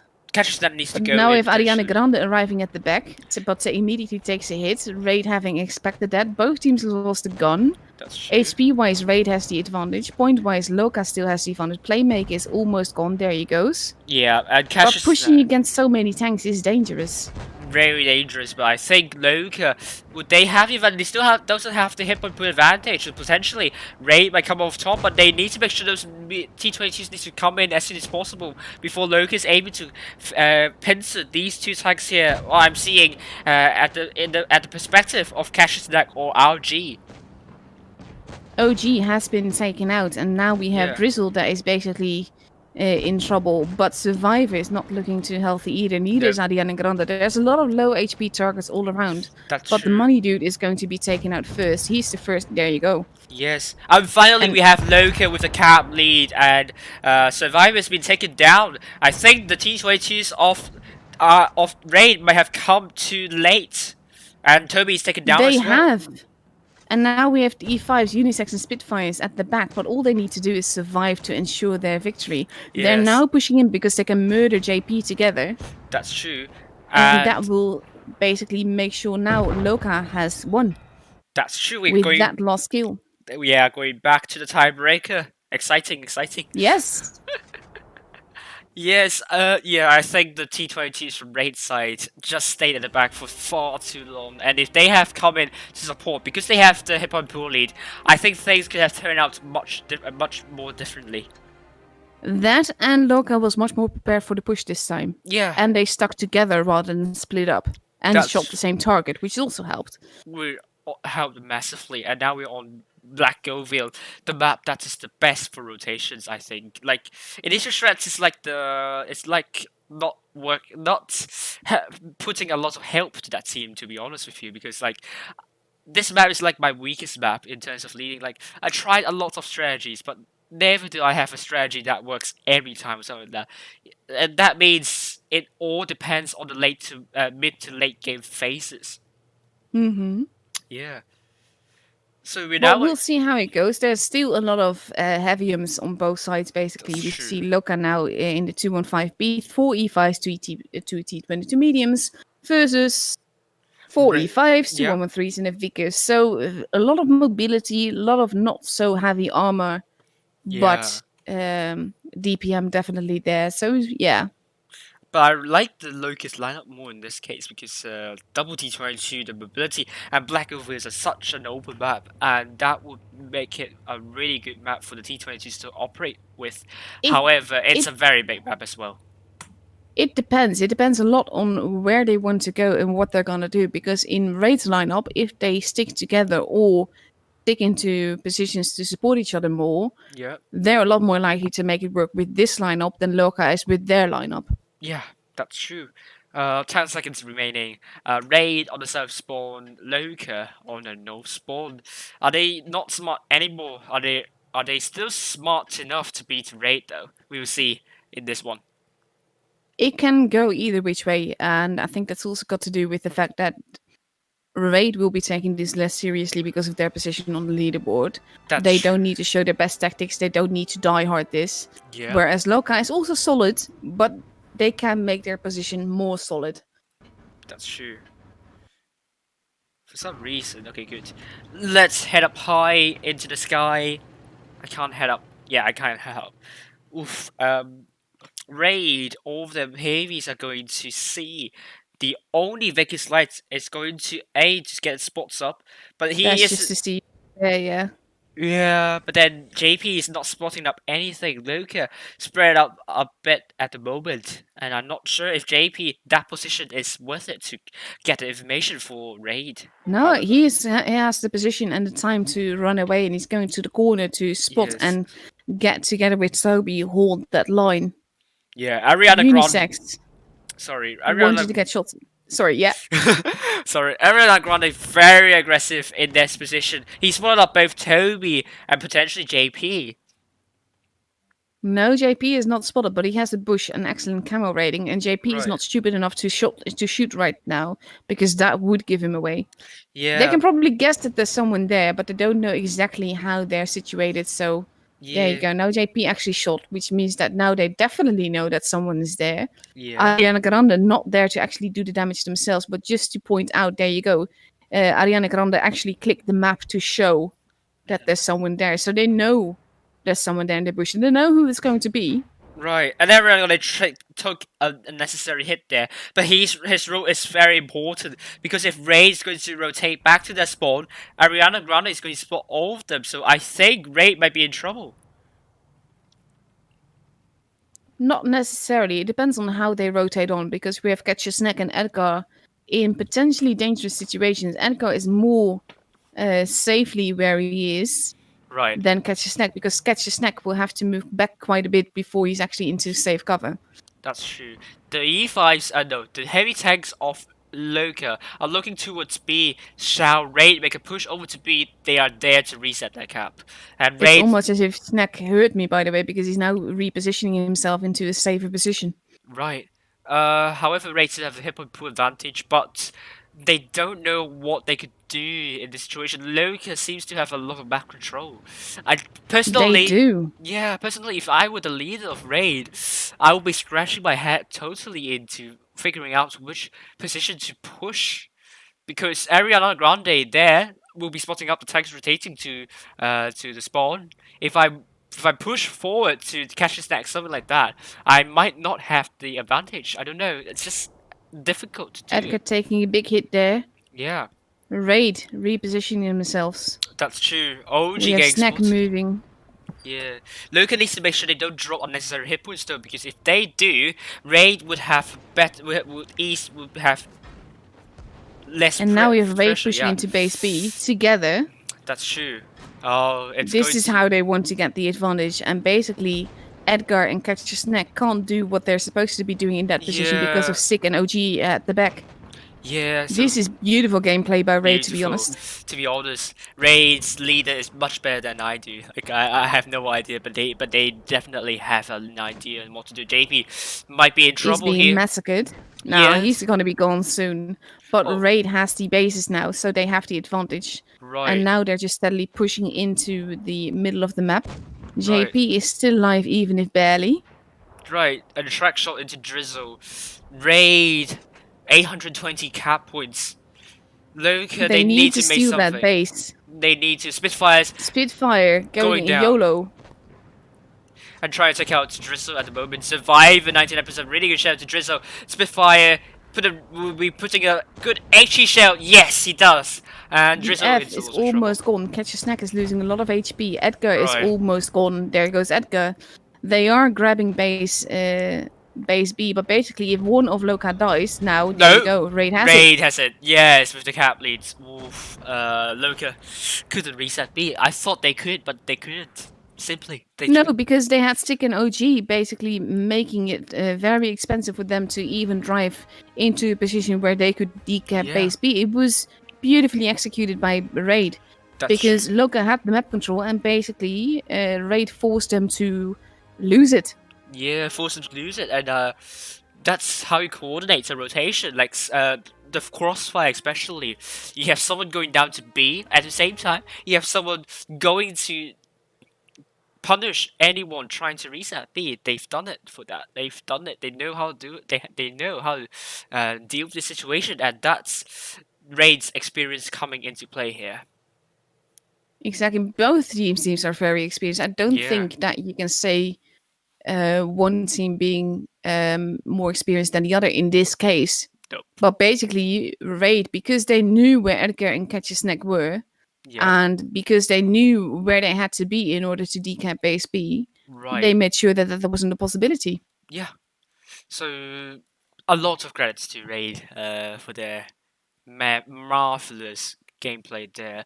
Certainly, if you're a new clan of you, if you're a clan that is learning at the moment, l- just learn what Raid did that game. Really, really beautiful game from them. So we're going to wait for the results of Legion against Endgame. Are we? Yeah, we are. Okay. Yeah. It's currently 1-0 for Legion. I've just heard. Yeah, nothing on my chat, so I am uneducated in that respect. But overall, I do like games like this, That's and true. I like it when it becomes tactical. I mean, I like watching brawls as well because that can be really funny. But I love when you see a tactical move like this, and just That's like true. with the double tactical move that we saw earlier as well. It's so much more fun when you Yeah, can basically see the thinking behind it. that's true though. Got some replays I can play on my stream. So while we are waiting, I'm not sure we should hop into my server and then wait for footage to come on. I don't know. I'm not because I have to go home No to my problem. mum after this and walk the dog. No problem. No Because problem. mum is still sick. No problem. With pun not intended. Sorry. I mean, when you are too engrossed into cloud wars, then that happens. You just basically say no pun intended, no pun intended. Right. Here's the game of Sugar Baby platooning with Vice on Hellas. I'm not to commentate. You're just going to. I was just gonna say, you know that I can't see that, Yeah, right? you can't. Yeah, you can't Basically, see that. So it's going what to I be a did, silent commentary from my. the reason that I didn't coordinate replays with you is because you said you didn't want to. You didn't Yeah, want to show any replays. yeah, no. So while we are talking on the stream, just going to what else what do you think about tonight? I mean, I'm definitely so excited about tonight. Like the games compared to like what Asia server tonight's been a joy to watch. But to be fair, and this is not mean to Asia server, they know this. Asia Right. server is like watching Clan Wars 3 years back. Oh Uh, yeah, potentially yeah. they're fun, but they still have so far to go in order to get to this level that we see on EU. Right. And that is also to do with the fact that there's very little serious opposition in Asia, so they don't really have anyone to train with like Yes. on EU. The level on EU for basically the whole top 8 Yeah. is so high skill wise. Mhm. I mean, you have some seeding issues here now, but Right. EU has at least 8 potential very strong teams that can all basically become the winner. Yeah. And Yeah. that is something that you really miss in Asia. In Asia, I find that as endearing it can be to watch, at some point it's really just about who focus fires better than the other team. And not Yes. really about the tactics and not really about the skills. Yeah, that's true. I mean, you won't see, for example, Raid kind of making a rotation, like a very well coordinated rotation against Loka. We probably won't see that, but on Asia server, but EU we do, and that's what we're here for. Feast can do it on good days, to be Yeah, honest. that's true. But they're like the exception. Because I know that Maddox has actually put in a lot of time over the years in learning to watch other servers, other streams, and learning from that and implementing that in his team. So Feast, right now, they're a bit all over the place. They're not consistently performing anymore. Yeah, but which like is sad to see. Last Twist, like a year ago, Yeah. they were unparalleled in Asia. They were the only team to legit bring it every time again. I mean, E7 came really close in the end, but well, E7 does not take things very seriously. I love them. I mean, my account in Asia is in E7 because they're really fun guys. They're really random and they make great fun with all the names and everything. I don't know. I remember 4202 said it back on the back in the days. It's a really interesting tank choice there. or have I remembered a different team or something like that? But remember, I'm not sure, but they're just E7 is lovely, but they don't take things all that seriously, and that's one of the reasons that they made so fun because they had a 7 yeah, batch strategy on vineyards, that's true. and the weirdest thing is that it worked. Yeah, it could have worked. It could work, but it requires a lot of chemistry from the team to make it work in the first place. Yeah, I mean, you could like surprise the enemy in this way, but the armor is also the issue. But I mean, you don't want to see like E5s all the time. 7 bad chats is also what we're here for as well. Yeah, it can be great fun. It can be really good fun. In the meantime, I'm watching Legion versus EG quickly on the iPad while we wait for the result. I mean, I'm not going to wait for the game to actually update. I'm just going to call it here. Because Right, right now, Legion has about a 100 point advantage. right, No, sorry, they're not. It's actually going up quite evenly. Both teams have lost nearly non HP. Legion has a 10 point advantage. right. They're on Port Bay right now. Mhm. So it's going up very evenly, very closely, because they're already at 750. So that's going to be interesting to see. Basically, they just need to push one way or another to make it actually work. Right.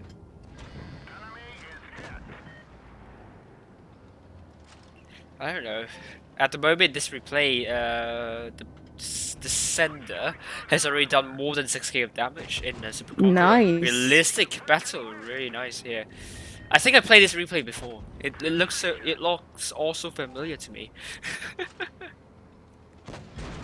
Oh gosh, he receives a track bounce. Aw, that's always sad.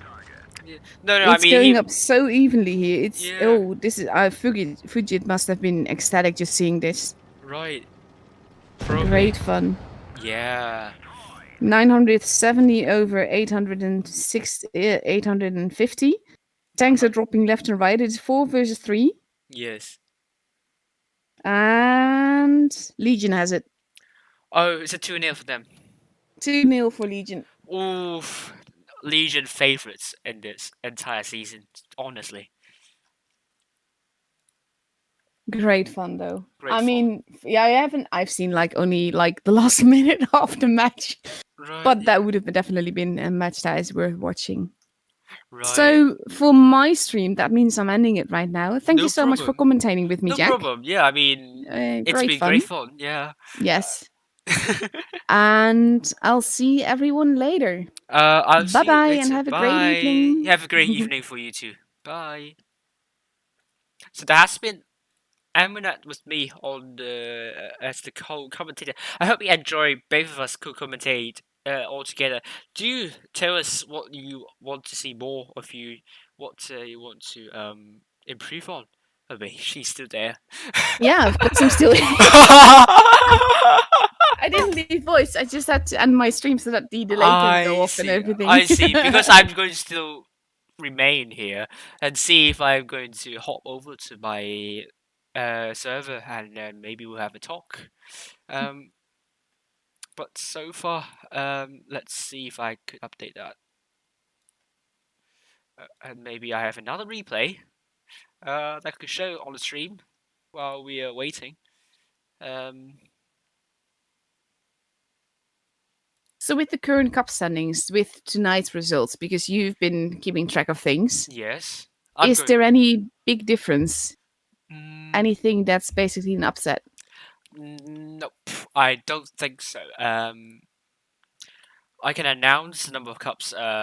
Legion currently with 38,854 cups, endgame 37,958 cups, Raid third place 36,972 cups, Immortals fourth place 35,764 cups, Loka fifth place 35,348 cups, Win sixth place 34,716 cups. So 7th place, 33,596 cups. APA, 8th place, 33,528 cups. Mercy, 9th place, 32,178 cups. And Vale, 10th place, 31,680 cups.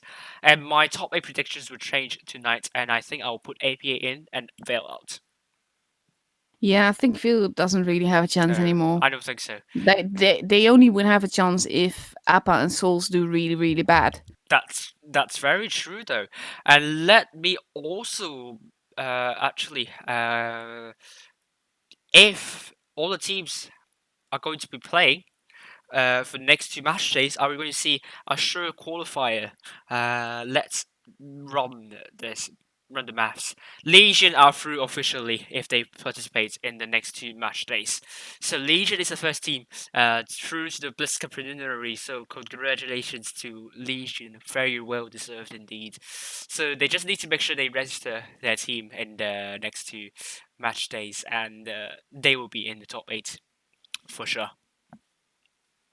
Congratulations to Legion. Yes.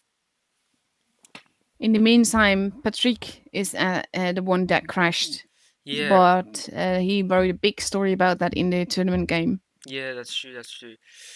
I really hope that doesn't happen again during the the BlizzCon preliminaries, because a lot of money is on the board. You don't want to. It kind of depends on. Basically, we have 2 separate issues right now. We have Discord that keeps crashing on people. Yeah. And we have the game that keeps crashing on people. Right. And no, Wargaming, you can't say that that's people's internet, because people generally are on voice on 4G and play on Wi-Fi, or the other way around, but basically to avoid hogging the same internet, so to speak. Yeah, that's true. And same device. It could be a graphics issue as well. I don't know. Wargaming needs to find a way to fix that. Besides that, probably teams are going for TeamSpeak instead of Discord. Now, Discord is really unstable lately. Like we've been hearing a lot of crashes there. Maybe not TeamSpeak, maybe Microsoft Teams, maybe Zoom. We don't know. But yeah, it's an issue that has to be addressed. Right now, we are seeing Sugar Baby and the Chieftain are from on my stream. We'll see how it's going to perform. I was going to say, no, I'm not. Yes, because I'm going to do a silent commentary. Yeah. No, but I'm going to head off. Then you can actually properly commentate, and you can go to your channel to rewind sort of like the night and relieve the with moments. the other people that you usually do. Yeah, that's true though. And I'm going to go walk the dog. No problem. Thank you for the co-commentary. I hope you enjoyed. I did. And I did get some feedback, but we'll go over that later on. Oh, feedback. Oof. Yes. Okay. Yes. I'm so nervous. Nah, don't be nervous. But yeah, have fun. No problem. I'll see you later. I'll see you later as well. Bye. Bye. But again, that has been Amaunet here. I'm going to open to my voice chat. Do we have people waiting? No, I'm going to be the only one here. Right now, Sugar Baby doing already 1,275 damage. And he's getting rushed by E75. He doesn't have pinpoint advantage though. He needs help desperately. He's using the APCR, the other APCR, so that he can penetrate into E75. He needs to bounce desperately. Firstly, I was on a call earlier, so... Oh, hello, Fudge. Hello. Hello? Yeah. How are you doing? You can hear anything. I'm fine, but Discord isn't. Hang on. As always. Discord, I don't know what's wrong with it. Yeah, I mean, it's been very unstable lately. So. Oh, there we go. Yeah. There we go. Discord's back now. So, first and foremost, why am I called Fujit's Curse? It's amazing. Yeah, because the reason is that you wished Vale all the best and hope they could make it far, but you cursed them. Oh, it's my fault now. Yes, it's your fault that Vale is out of the top 8, basically, so I'm blaming it on you. Fair enough. So I'm blamed for that now. Yes. Oh, dearie me. Dearie me. Boo. But I mean, looking at the way tonight's played out, I mean, okay, Vale are the biggest losers today. Yeah, definitely. To be honest with you, That's true. but I mean, aside from that, I think Top 8 there's not settled. much change. Loca's chain jumped up above win, and that's about it. Yeah, that's about it. Nothing much changed, and I think top 8 settled, if not for any surprising moments. Besides that, Legion are certainly through to the top 8 if they participate in the next two British Skill tournaments. Well, you say it's pretty much settled. I mean, Yeah, no. APA are still. I mean, APA is still what 1,200 points in front of Vale. Yes. So Vale really could do it if APA screw up. For big time. I mean, they need to screw up big time. I don't think that was going to be the case. And I mean, AP beats Win 2-0, so they definitely showed they could beat a top 8 team. Yeah, I mean, no doubt APA is still licking their wounds from the time that win turned them over. Yeah. And wanted to prove that they can do it. Yeah. But I mean, it's not all over for Vale just yet. No. But it does depend on who they face next time. That's the problem. That's the problem. I mean, I was talking to Elysium earlier today. And, yes. You know, and I have to agree with him. You know, facing top 4 teams in the group stage is not helpful. Not helpful. Quarterfinals, not helpful. I mean, no, it's not. Why would you have the first placing team and the 9th placing team facing one another in such an early stage? That doesn't make sense. That doesn't happen to any. Maybe the FA Cup, yes, maybe the FA Cup, but that's just it. That's just the only example. Hello, Jory. How you doing, mate? Hello, Jory. Yeah. So you know, yeah, I know. I mean, what can I say? At the end of the day, it seems frightfully unfair, to be honest with you. Frightful. I like that word. It is really unfair, to be honest.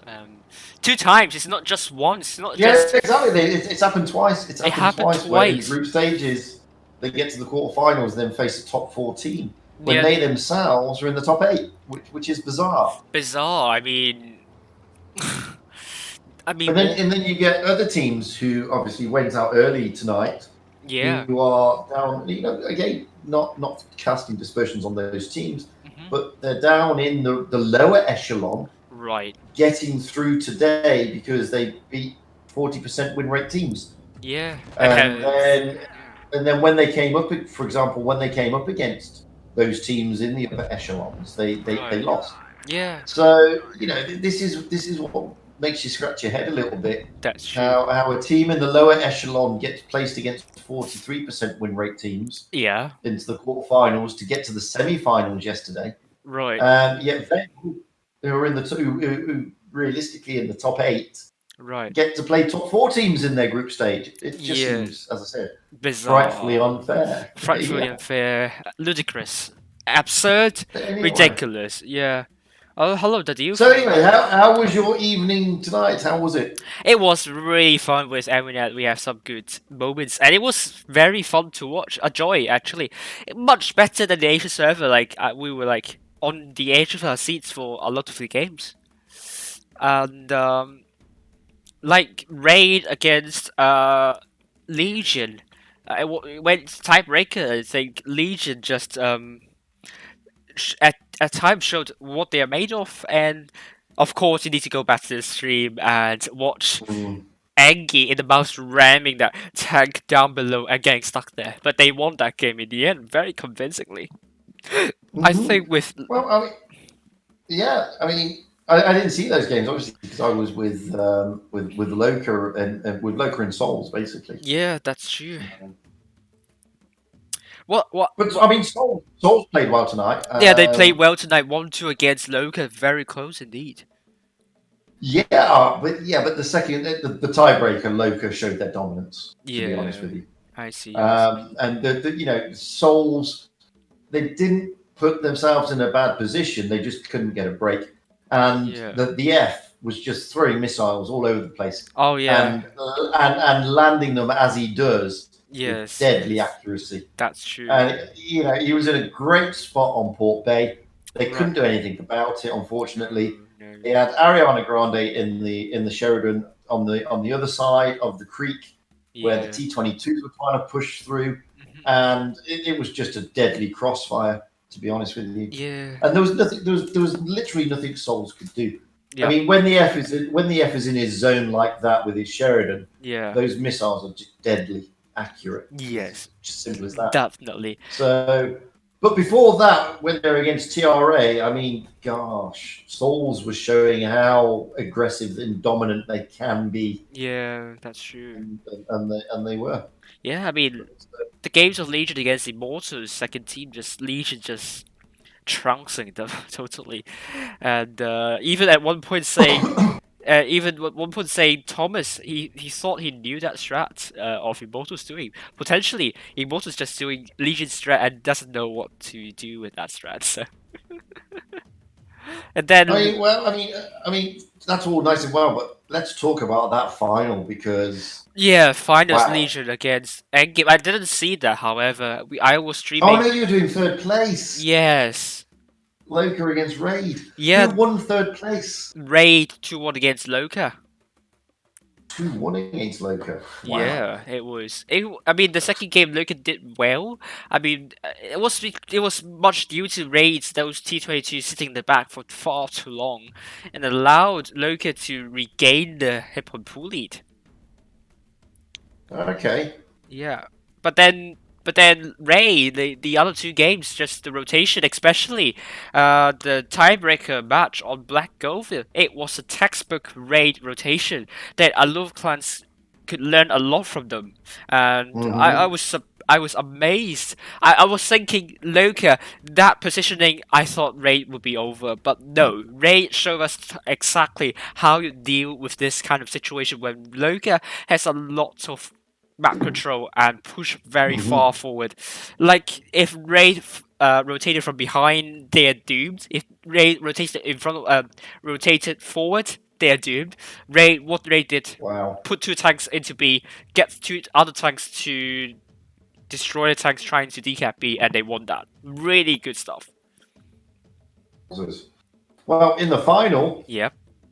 All I can say is that, Legion, the first game was very close. In fairness, Endgame should have won it. But Dakadas finally, at the end there, used his big brain and said, we can win this on cap points. And he played, no, seriously. Yeah. He was the last man standing. Right. It was 2-on-1. Yeah. And he realised that, I can't remember who the player was, I think Zerd, I can't remember if it was Zerd or somebody else. He realised that there was no way he could help them. So he just, turned tail and ran out of there, knowing that points were on his side. Right. Because they had the cap points. Right, yeah. 2 E5s, he was in T22, 2 E5 trying to get shots in. Yes. One of the E5s, I can't remember who it was now, I can't remember which endgame player it was. 2 shots into the back of Dakadas as he's rotating out of the position, puts him on a 1 shot. He manages to literally hightail it round the corner, runs away from them, and just counts the clock down. Fantastic stuff. Really smart play. Absolutely smart play. Yeah. Dakudas, you don't want to underestimate them. No, absolutely. And then in the second game, they were just clinical. Raid were just clinical. Sorry, Raid, no, it's Goats produced by Raid, okay? So you are seeing Legion at the moment, but it is Raid who played that. Don't tell them don't tell it to Wargaming. They're going to ban Legion for that. No, it's just that somebody typed in the chat, Raid. So Legion were just clinical, absolutely clinical, and they got themselves into some great positions. Whoopsie realized where the danger was going to come from, and told the team, we need to rotate there. Right. In the chat, he said, look, attention sector 1, and that is exactly where Endgame were lining up, and it was unbelievable. They were just clinical. Right. And when Legion are like that, I'm telling you, they're unbeatable. Yeah. And it wasn't like Endgame played badly. They Yes. didn't. No. But No. Legion was just unbeatable when they're like that. Yeah. And after tonight's games, I think their win rate against the top 10 teams would just go even higher. I mean, Yeah. 67% already for proof of skill tournaments, the fifth one. For tonight, I think that will go even higher. I think You have to appreciate Endgame had just come out of the game with Loka, and Yeah, Endgame were clinical. that's true. What happened to that game for Endgame against Loka, though? Endgame just turned them over 2-0, I believe, wasn't it? Yeah, 2-0, but you streamed that game, isn't it? Yeah, I did. And like I said, Endgame were just clinical, Yeah, absolutely clinical. I see. They didn't even break a sweat. Ooh, that's good. And then to watch Endgame, who are a very good team, playing against another very good team so Yeah, clinically, yeah. then going against Legion in the next game Yes. and being turned around like that. Right. Wow. I mean, like I said, when Legion are playing like that, they are unstoppable. That's true. Um. So we also have some more guesses here. Let's see. Do we, or if it's the deal for you off already? No, both Internet and the deal for you are Yeah. here. Hello. Let's go with the deal for you first. What do you think about tonight's games? I don't know which stream you watched, but Well, I jumped around a bit, and I think that we're starting to see, the seriousness of the series tighten up here. I think we're right. starting to see some real gameplay. Yeah. To be honest with you, I think tonight you just watch you just saw Legion. They got tired of messing around, in my opinion, Mm-hmm. and they weren't playing with teams anymore, and they were playing their matches, Right. and I mean even like the match the second match against Imor, Right. that's just Imor made a mistake, and they wanted to be a little bit aggressive, and Legion was like, all right, bring it, we're ready for you. Mm-hmm. And like I said, just every team they played, between the brawls, between the caps, I think Legion just played their game, and they got tired of messing around, and that's what we witnessed tonight. Yeah, I see that. Besides, And honestly, the one I was interested in was the semis are oh my gosh, where on Faust. right. I think Loka, oh my god, how did they throw that first match away against Raid? I thought No, they had that for sure. yeah, I thought that as well. Raid's push got debunked, like they got averted. Well, I don't want to blame anybody, but everybody was talking about the focus fire and stuff, right? But Mm-hmm. if you saw one of the T22s, I believe it was Ariana Grande, they kind of were constantly out of position during the pushes, Right, yeah, and I yeah. think that really, really hurt them. Yeah, that's true. I mean, during this on the stream, now you're looking, it's my system. Under my system, both Legion and Endgame have qualified. Vale will still be in the seventh place, and they will be leading souls by more than almost 60 cups. And AP will be taking the eighth place with 469 cups, and souls with 467 cups. So, I don't know. Under the system, would that make sense? Would that be your top 8 choice? We'll see. Comment below, comment on the chat and see, because the top 8 under my system is Legion, Endgame, Raid, Immortals, Loka, Wind, Veil, and APA. Interesting. Okay. And Veil will still be very healthy in the top 8 actually. Ooh, this is interesting. But anyhow, I mean, the games of Raid against Luca are definitely very exciting, I would say. Like, Luca's tiebreaker game, I think is just Raid absolutely brilliant in that rotation. I was thinking it's over for Raid, but repeatedly, Raid showed they're the masters of rotation. One of their, it's their strong point. Yes, their strong point, definitely. And I'm glad Well, they've come on top.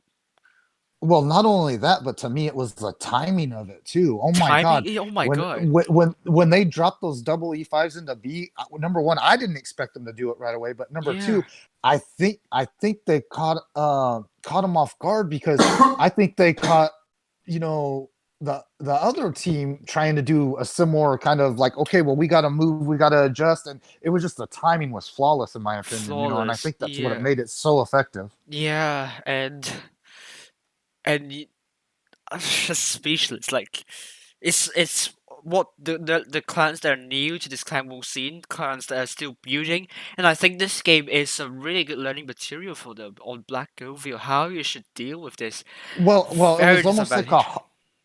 it was almost like a hot knife going through butter. And when they Yeah, did that, what they did is they instantly isolated the other team because they made them too spread out. Like yeah, they went from having total map control yeah. to just instantly being too spread out. That's Just with true. one simple push like that. It was Yeah, great. that was so good. I was all inspired. That was splendid, spectacular, majestic. I don't know.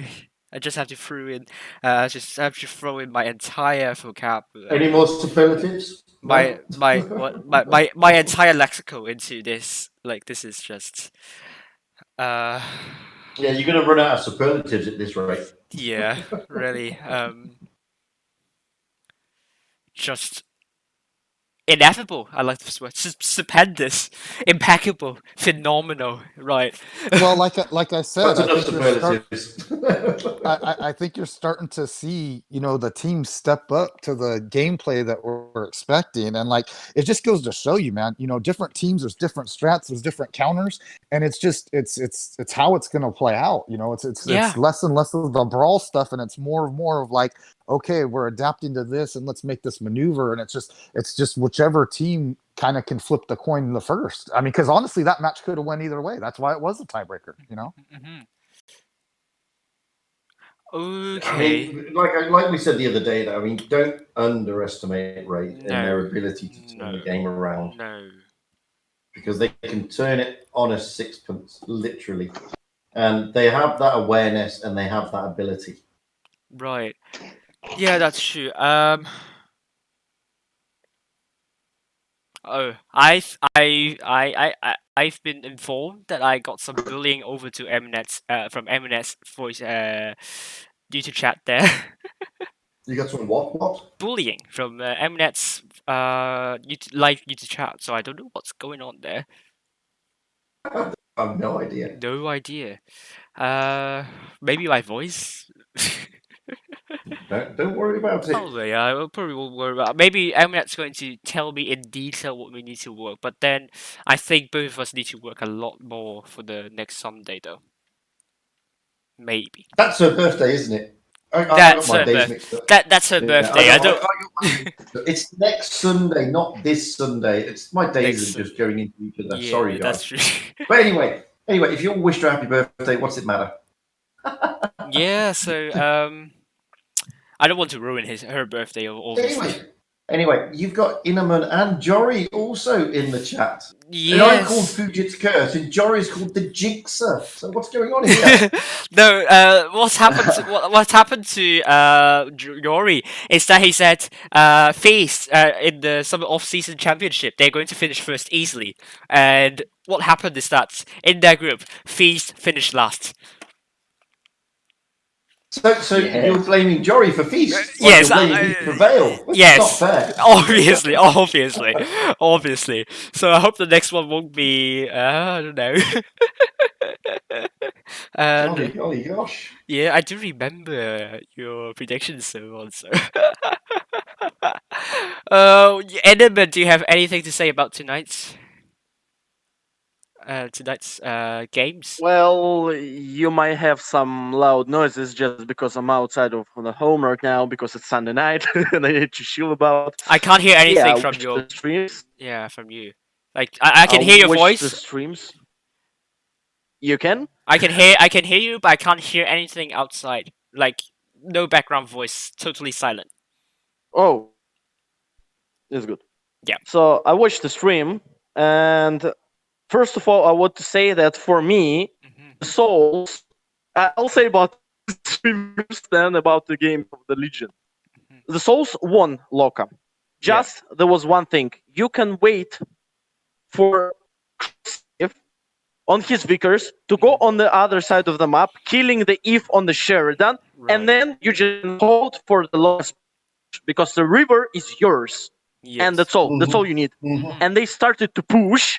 They got caught Gandalf on E5, got caught other E5, got some shots, some random shots, and the Eve was continuing to shoot. And that was the problem. They lost instantly 3000 HP, and then they lost. Yes. They won this game. They won. They literally won this game. Loka was out of the positions. Loka was out of the map controlling. Loka was out of everything. It was just Souls who just throwed away. And that's all.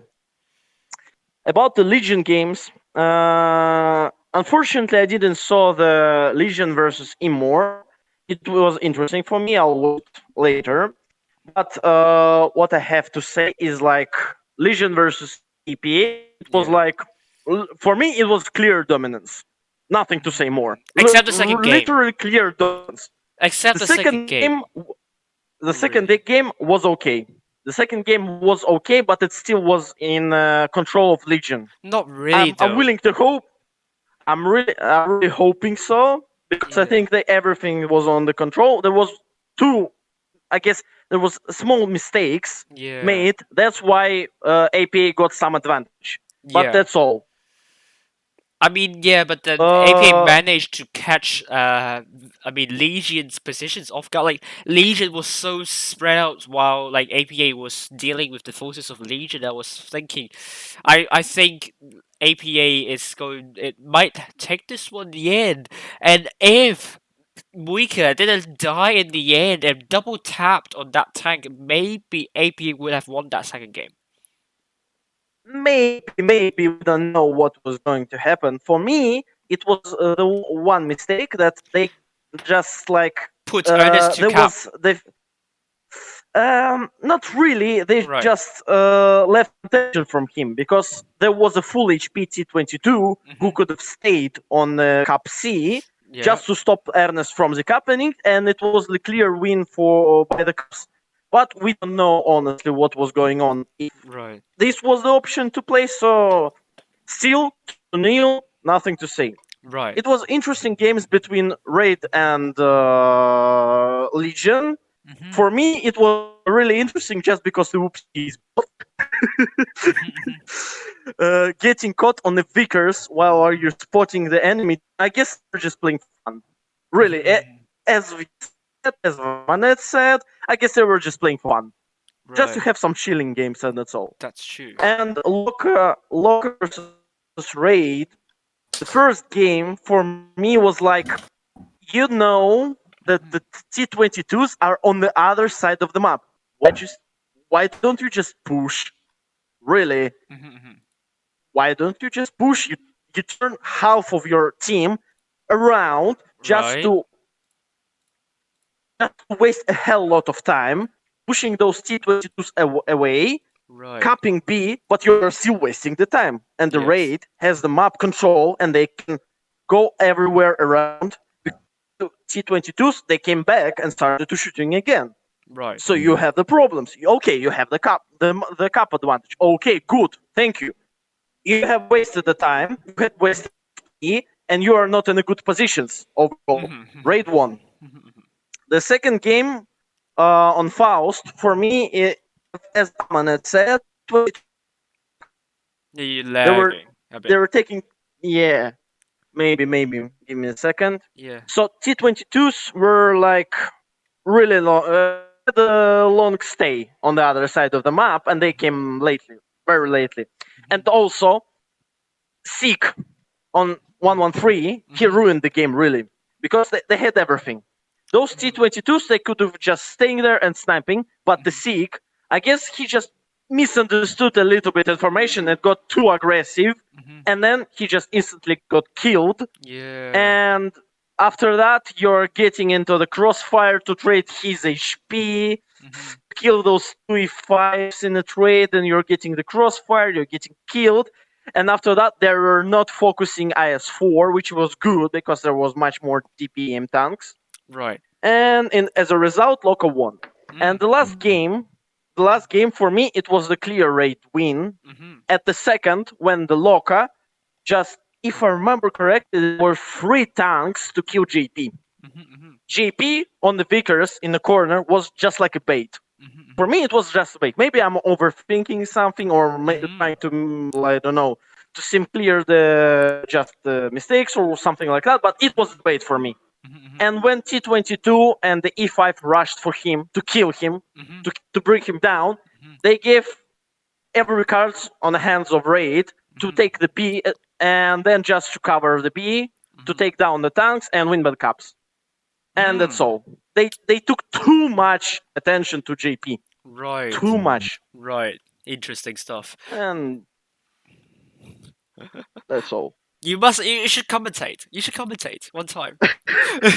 I had some thoughts about it.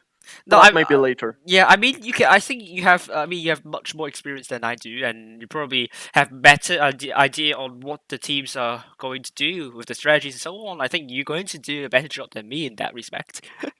But you have much more experience on commentating. That's the point. No, I don't. Actually, I only started commentating back in like July this year. Wait. What about the professionals? No, I didn't commentate on Spring Professionals. I went there. I'll check it.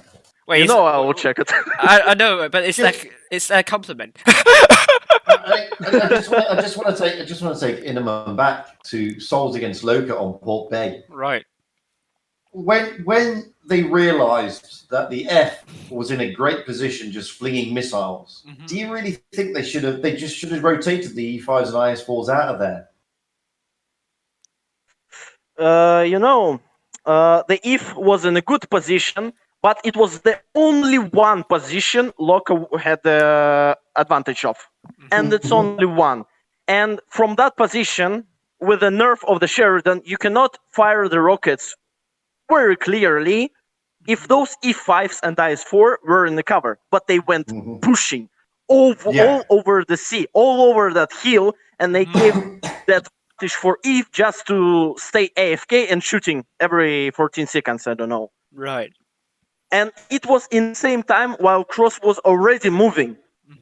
On his Vickers, he could have just like spent 30 seconds more just to bring himself to the Loka spawn and just killing those If.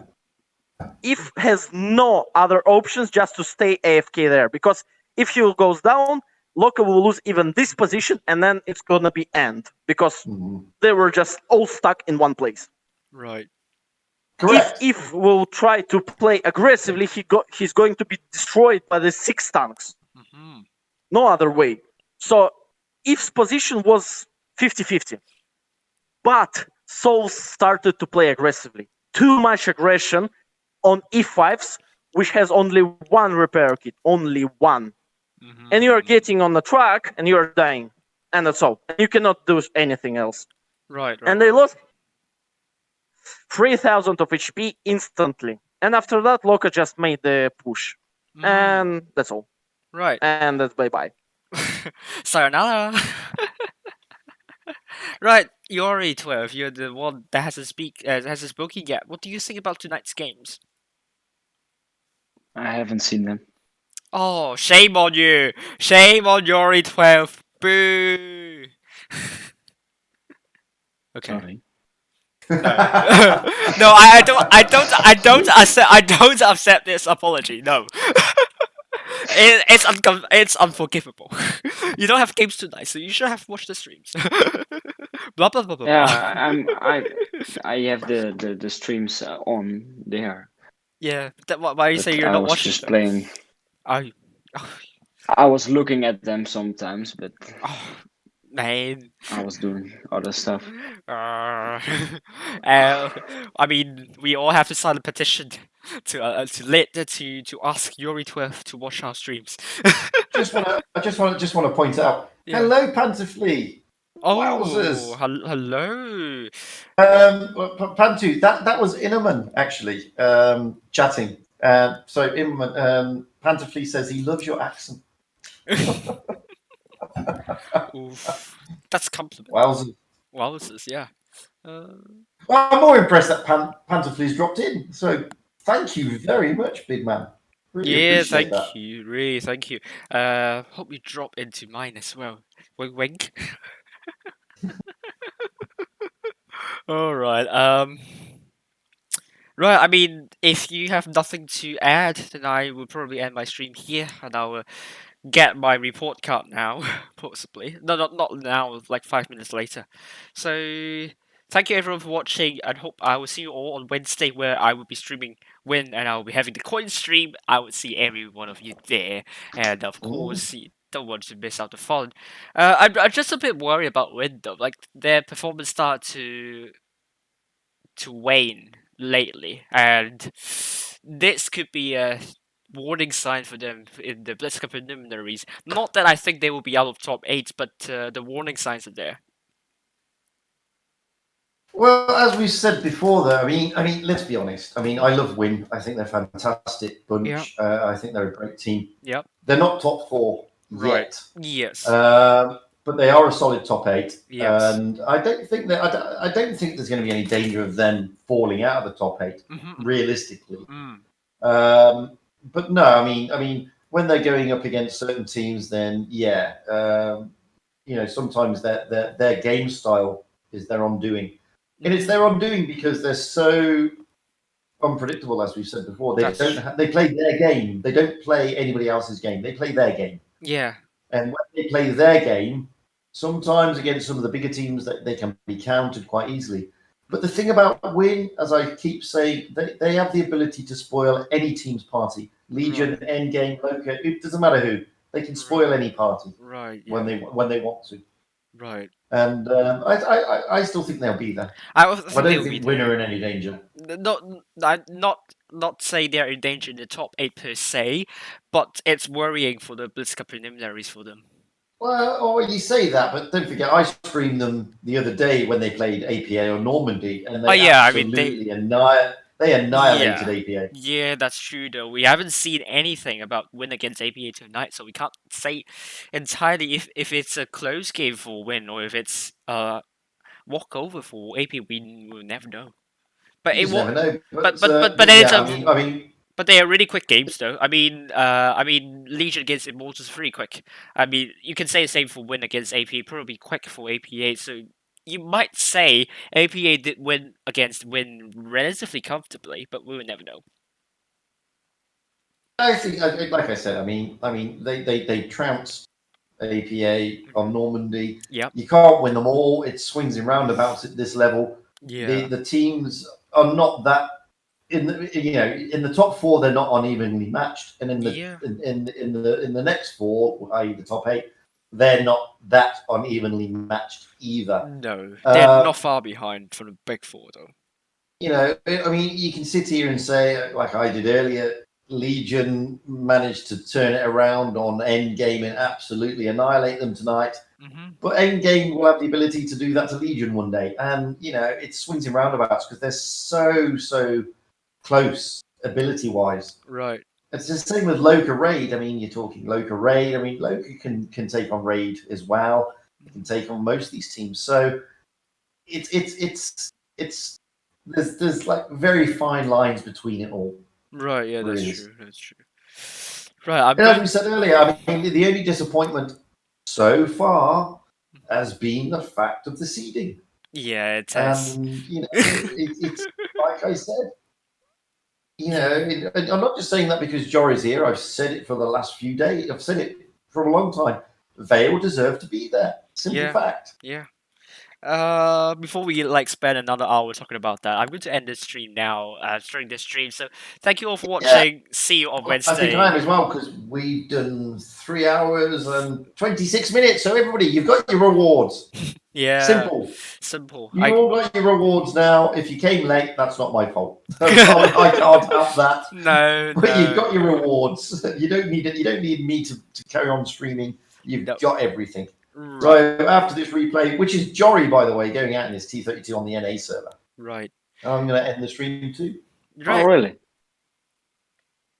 Yeah. No, I'm really. your replay, mate. Right, I mean, my stream will end here. I'm going to switch off the desktop audio and my voice. So, yeah, thank you all for watching. I will see you on Wednesday, and I'll be on the screen. I hope I have time to make a compilation of wins games there, and hope to see you all then.